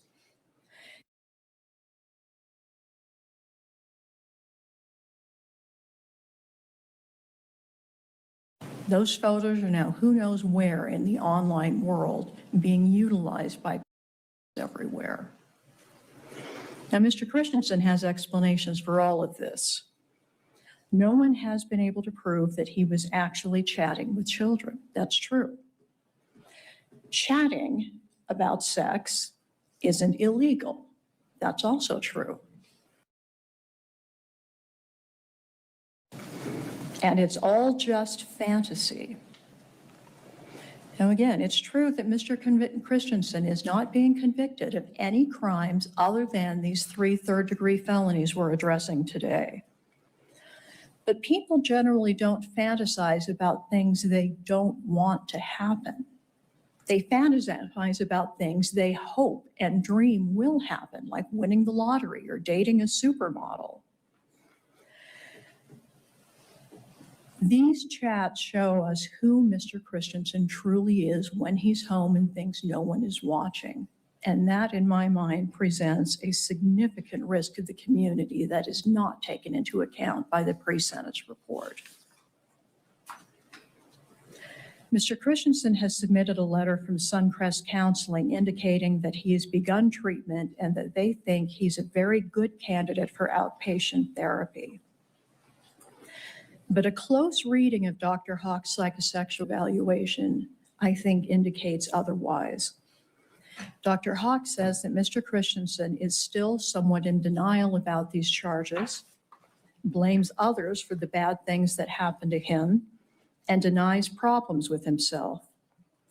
Specifically, Dr. Hawks wrote, and I quote, "He does not recognize or is unable to acknowledge all of the behaviors which precede acting out deviant behaviors, i.e. scheming, planning how to get away with the behavior, the excitement and anticipation preceding acting out the behavior.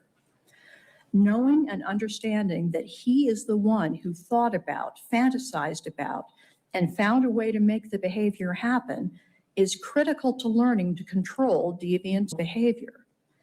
A person's behavior is governed by their belief system, and learning to control deviant behavior is seriously affected by what one believes about how the offense behavior occurred.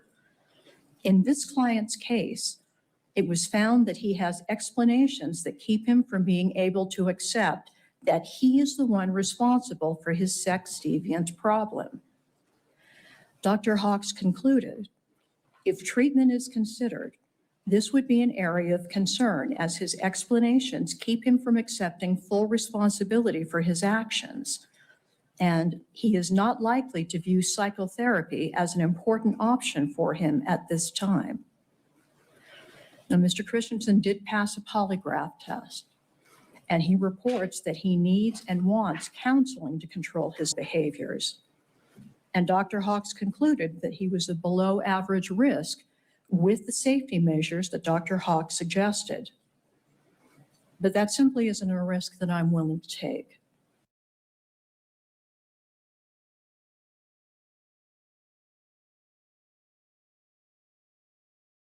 Therapy just isn't going to be enough, where even Dr. Hawks says that Mr. Christensen has not accepted full responsibility for his actions. Further, Mr. Christensen's actions have impugned the very integrity of the court system. Courts cannot function unless people can trust that they will be judged fairly and that the judges who decide their cases are not secretly child sex offenders. In addition to the sex offenses, Mr. Christensen ruled on the probable cause statement and detention status of the very individual with whom he had been having so many of these child-related sex chats. Mr. Christensen made sure that individual got bail when he could easily and without explanation have recused from the case. This is a brazen violation of judicial ethics and says even more about Mr. Christensen's lack of the integrity that we should demand from our judges. I acknowledge the 459 days served by Mr. Christensen, and that is significant. But I am finding that any sentence other than prison will simply give the impression that Mr. Christensen was let off easy because he's part of some good old boys network and that his position as a former judge gives him some kind of immunity. Finally, the sentence issued by the court must have deterrent effect, not just on Mr. Christensen, but on others who would commit such offenses and put our children at risk. To that end, a prison sentence is appropriate. The circumstances simply do not justify a case of release with time served and get outpatient therapy. The next determination that has to be reached is whether the prison time on each charge should run concurrently or consecutively. And the court recognizes that the parties had agreed to recommend to the court that the sentences run concurrently. The court is not going to follow that recommendation. There are 4 factors the court needs to consider under the statute. The first is the gravity and circumstances of the offenses. Considering the totality of the circumstances, there's only one point in Mr. Christensen's favor in this respect. He did not have physical contact with any of the listed potential victims. He knew exactly the line he could walk and was careful not to set a toe over it. But that doesn't mean his offenses are not grave and serious.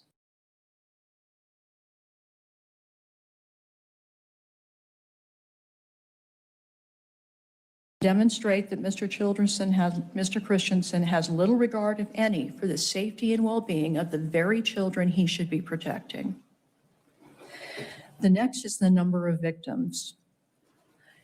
Although the 2 participants in the chats for which Mr. Christensen was charged were not identified, it's reasonable to infer that at least the 16-year-old was actually a teenager rather than a man because a photo of her was sent when requested.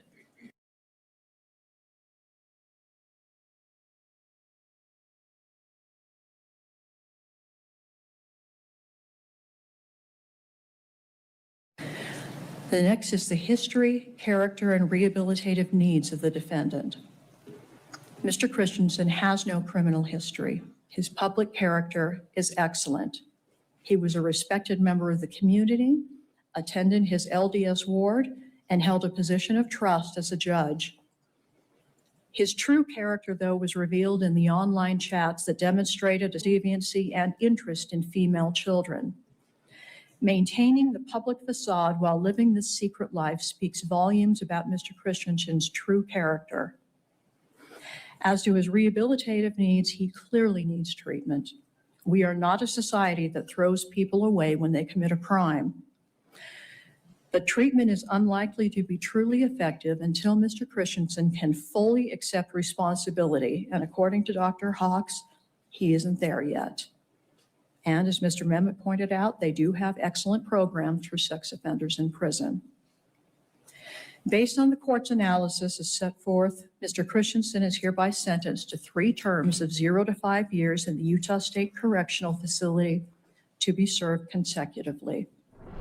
The court notes for the record, Mr. Christensen has served 459 days in custody while the case has been pending. The Board of Pardons will consider that information when they decide whether Mr. Christensen will receive credit for the time he's served. Mr. Christensen will now be remanded to the custody of the Weber County Sheriff, who will transport him to the Utah State Correctional Facility on the first available date. Thank you all for being here. We are adjourned. Thank you, Judge.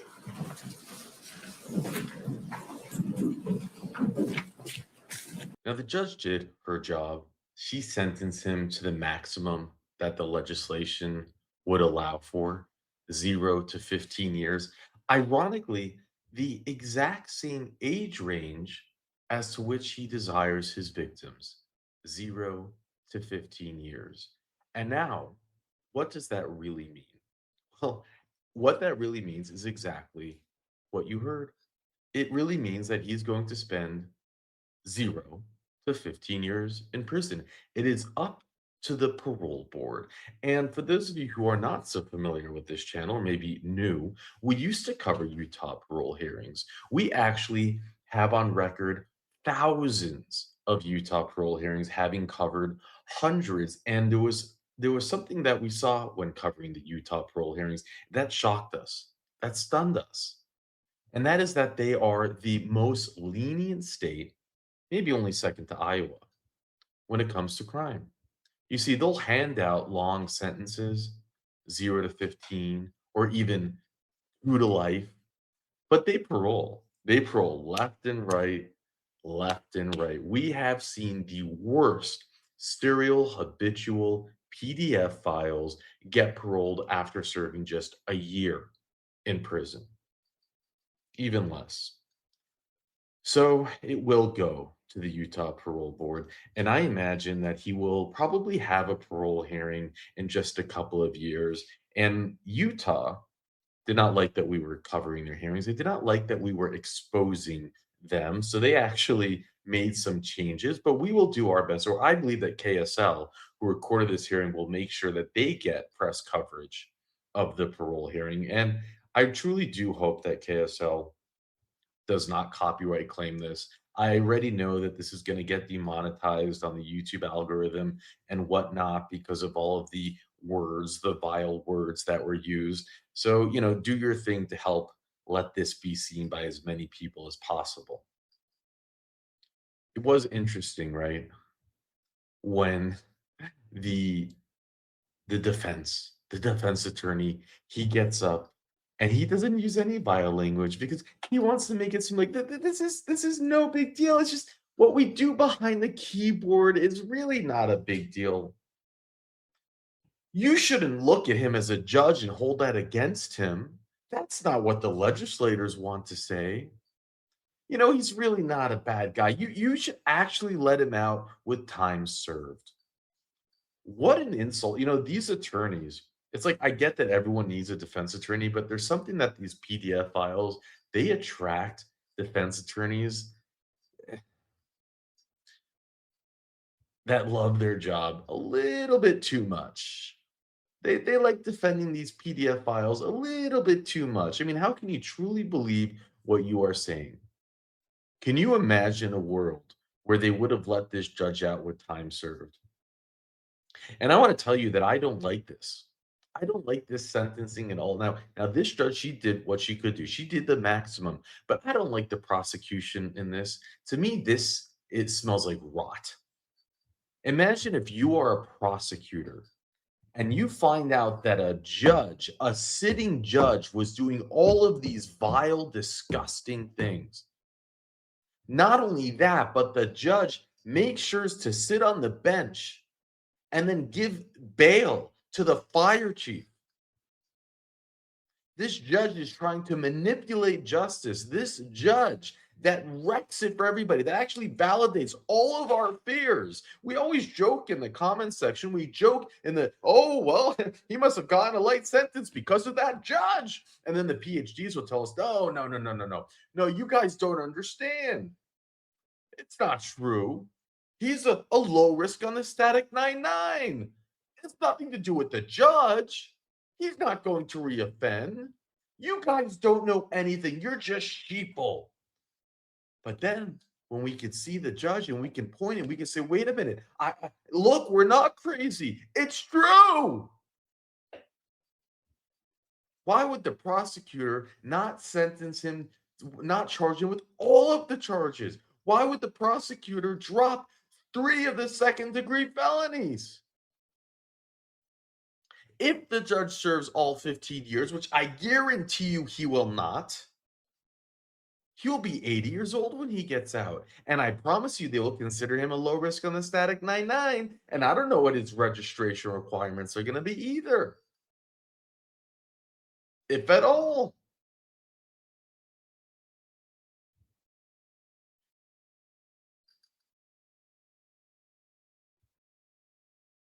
Why would the prosecution not take this to the max? Why would they not say, this is why I became a prosecutor. This is the case this is why I'm going to get up out of bed every morning and I'm going to be excited because I am going to win this case.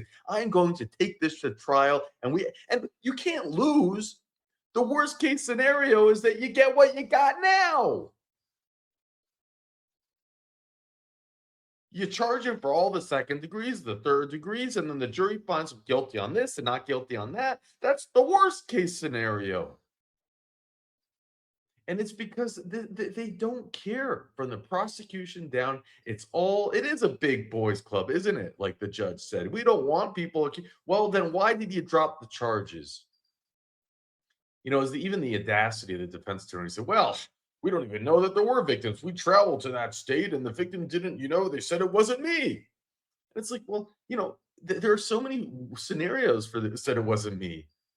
You should have said, like that person probably was embarrassed. She probably like a 16-year-old, like, oh my God, I got caught sending pictures. Of course she's gonna say it wasn't me. But subpoena the records, get the proof. It's like all of a sudden they're useless. Oh, she said it wasn't her.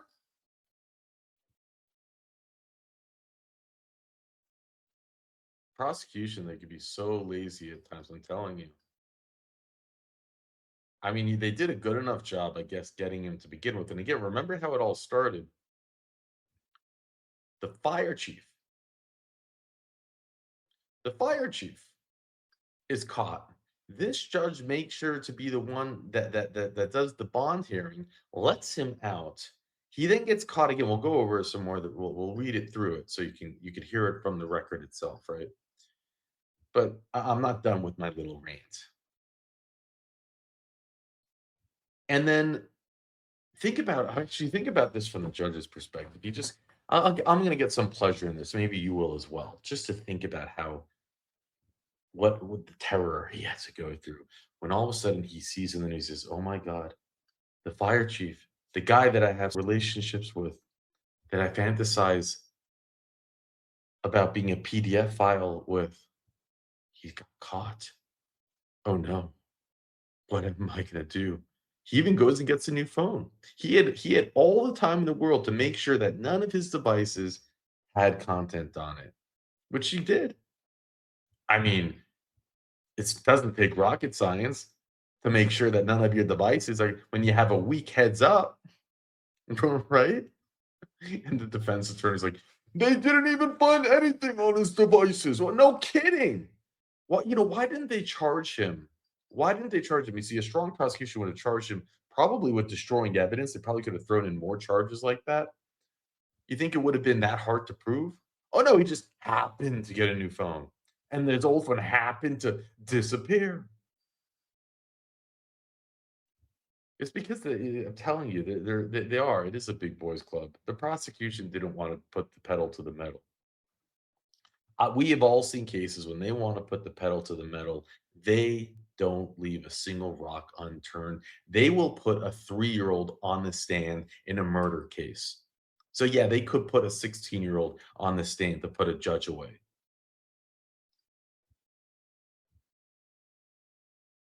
Sometimes you have to do it.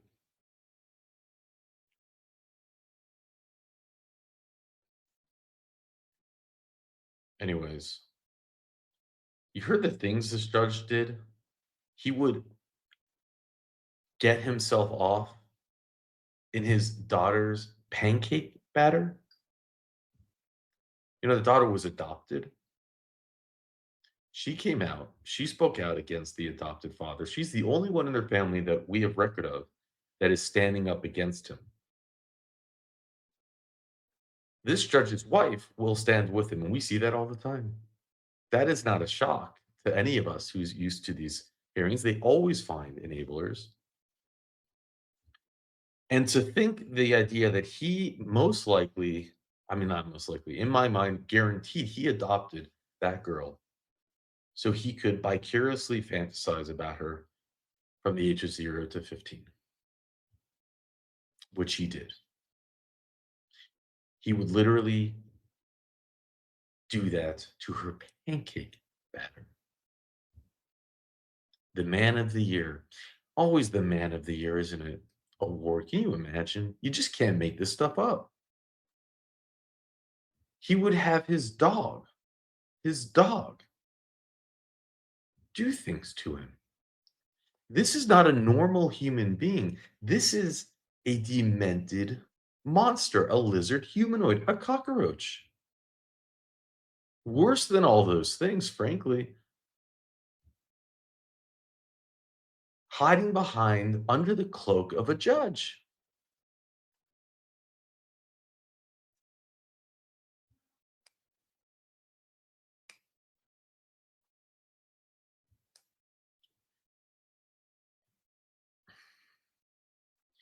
And they have, well, he paid, well, He passed a lie detector test. They didn't find any content on his devices. Let him out without any prison time served. I mean, this is really, it just doesn't get worse than this. It doesn't. And the judge goes on to say, he never even touched them. This is not a crime of physical act. Unbelievable. So let's go over, and thank you, Sir Richard, for pulling the research on this case with everything that he's dealing with. And also, I want to thank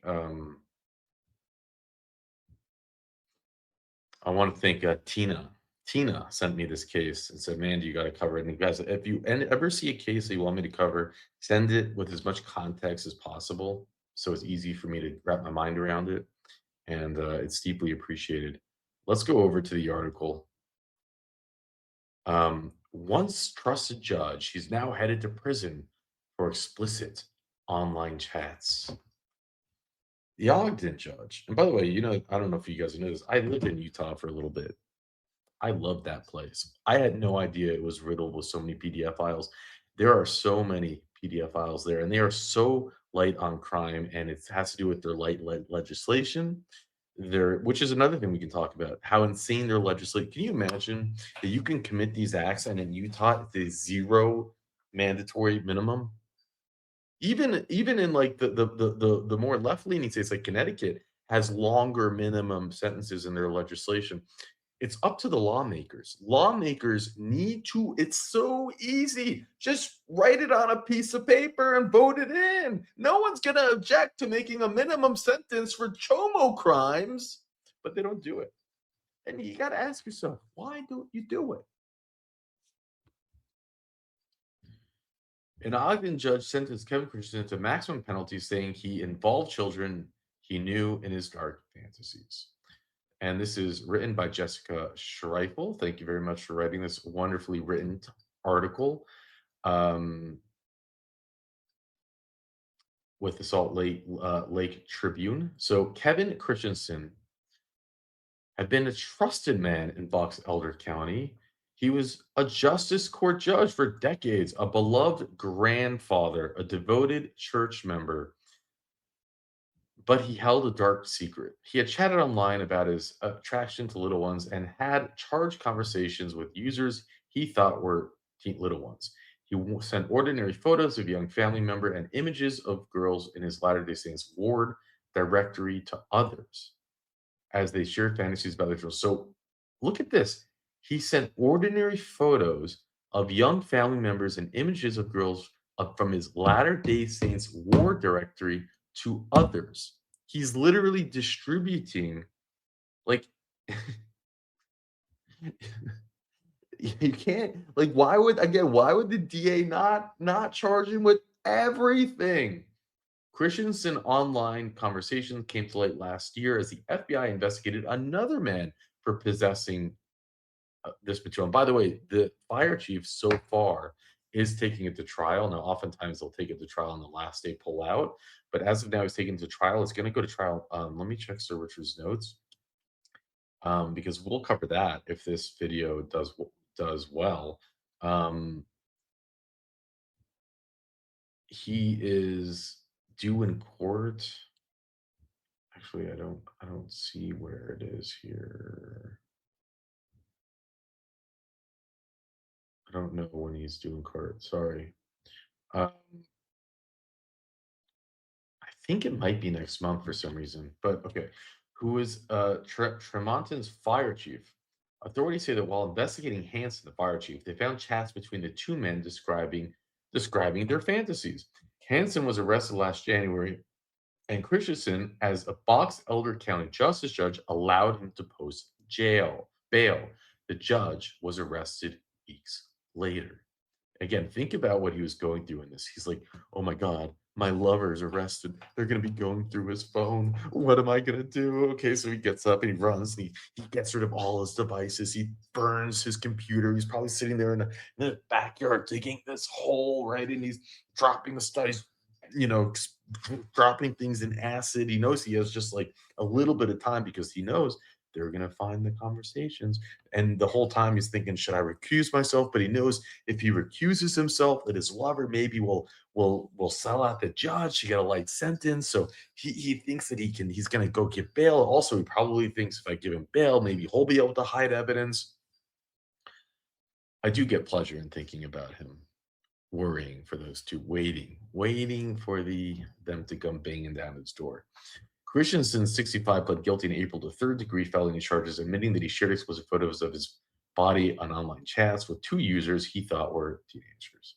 The Utah's Attorney General Office has concluded that investigators were unable to locate the people who received the explicit images to verify that they were 13 and 16 as they were portraying themselves online. So I just want to say again, if you truly think that Utah is so incompetent that they cannot, using a digital trail, identify who they were,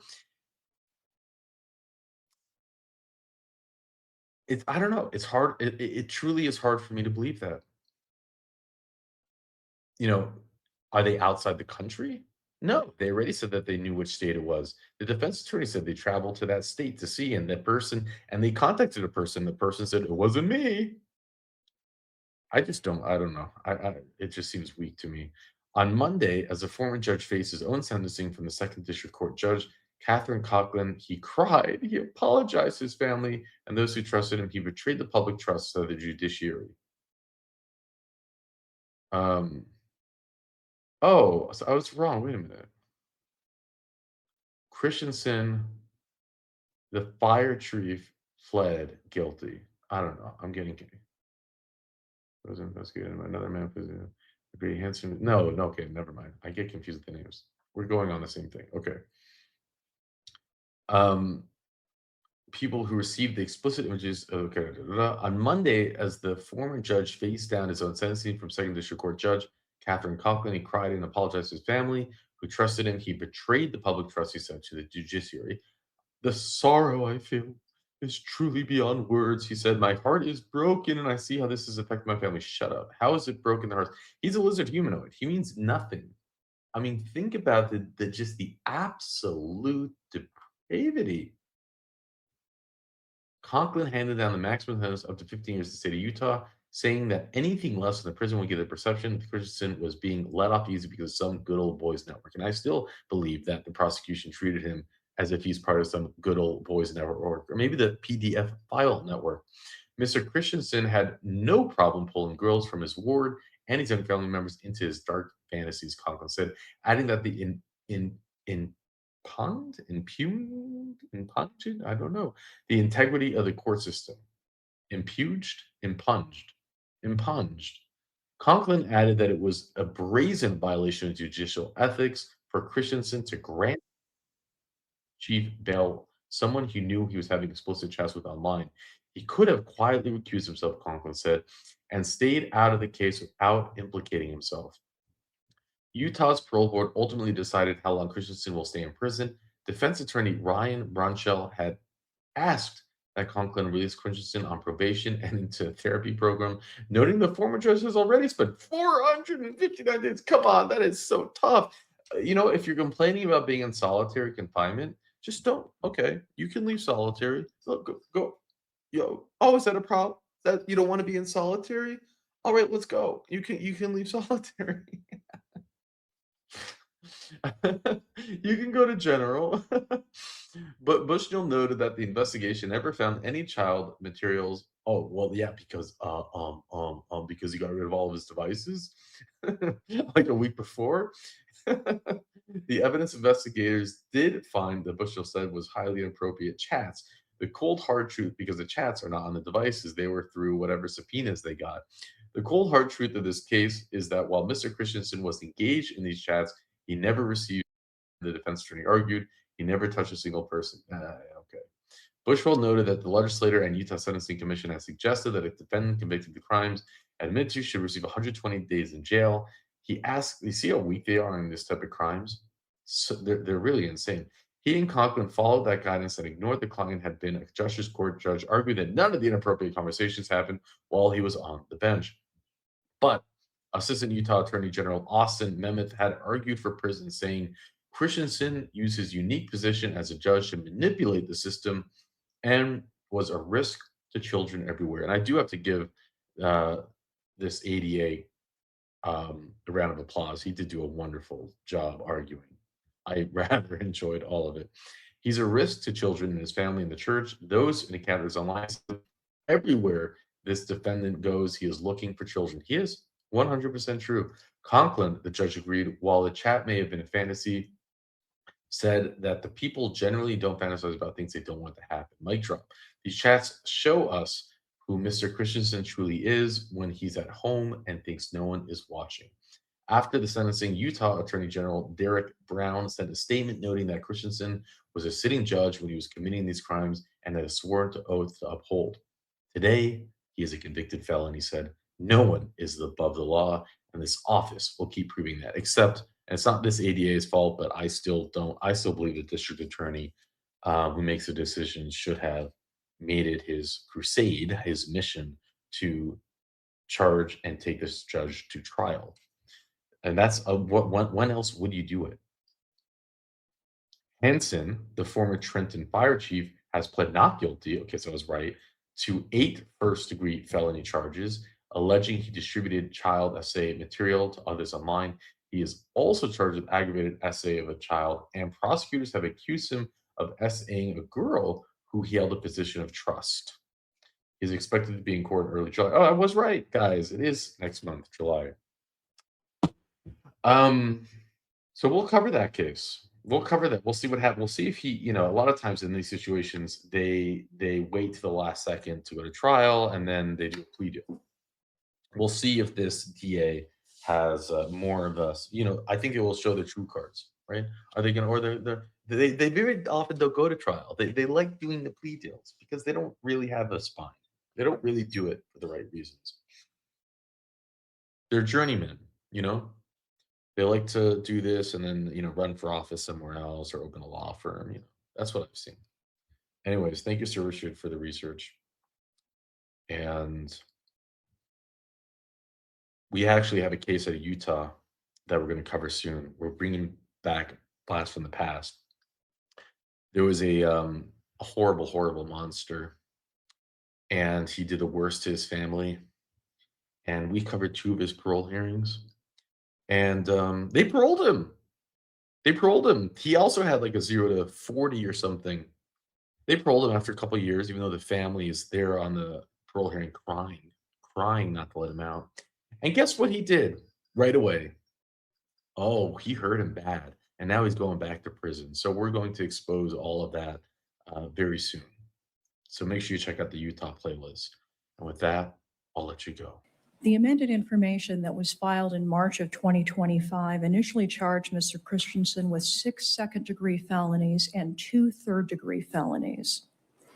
If Mr. Christensen had been convicted of all of those offenses and given the maximum sentence, his prison time would potentially have been between 6 and 30 years. The actual time an inmate serves in prison, of course, is up to the Board of Pardons, as has been mentioned a few times today. But in April of this year, the charges were amended.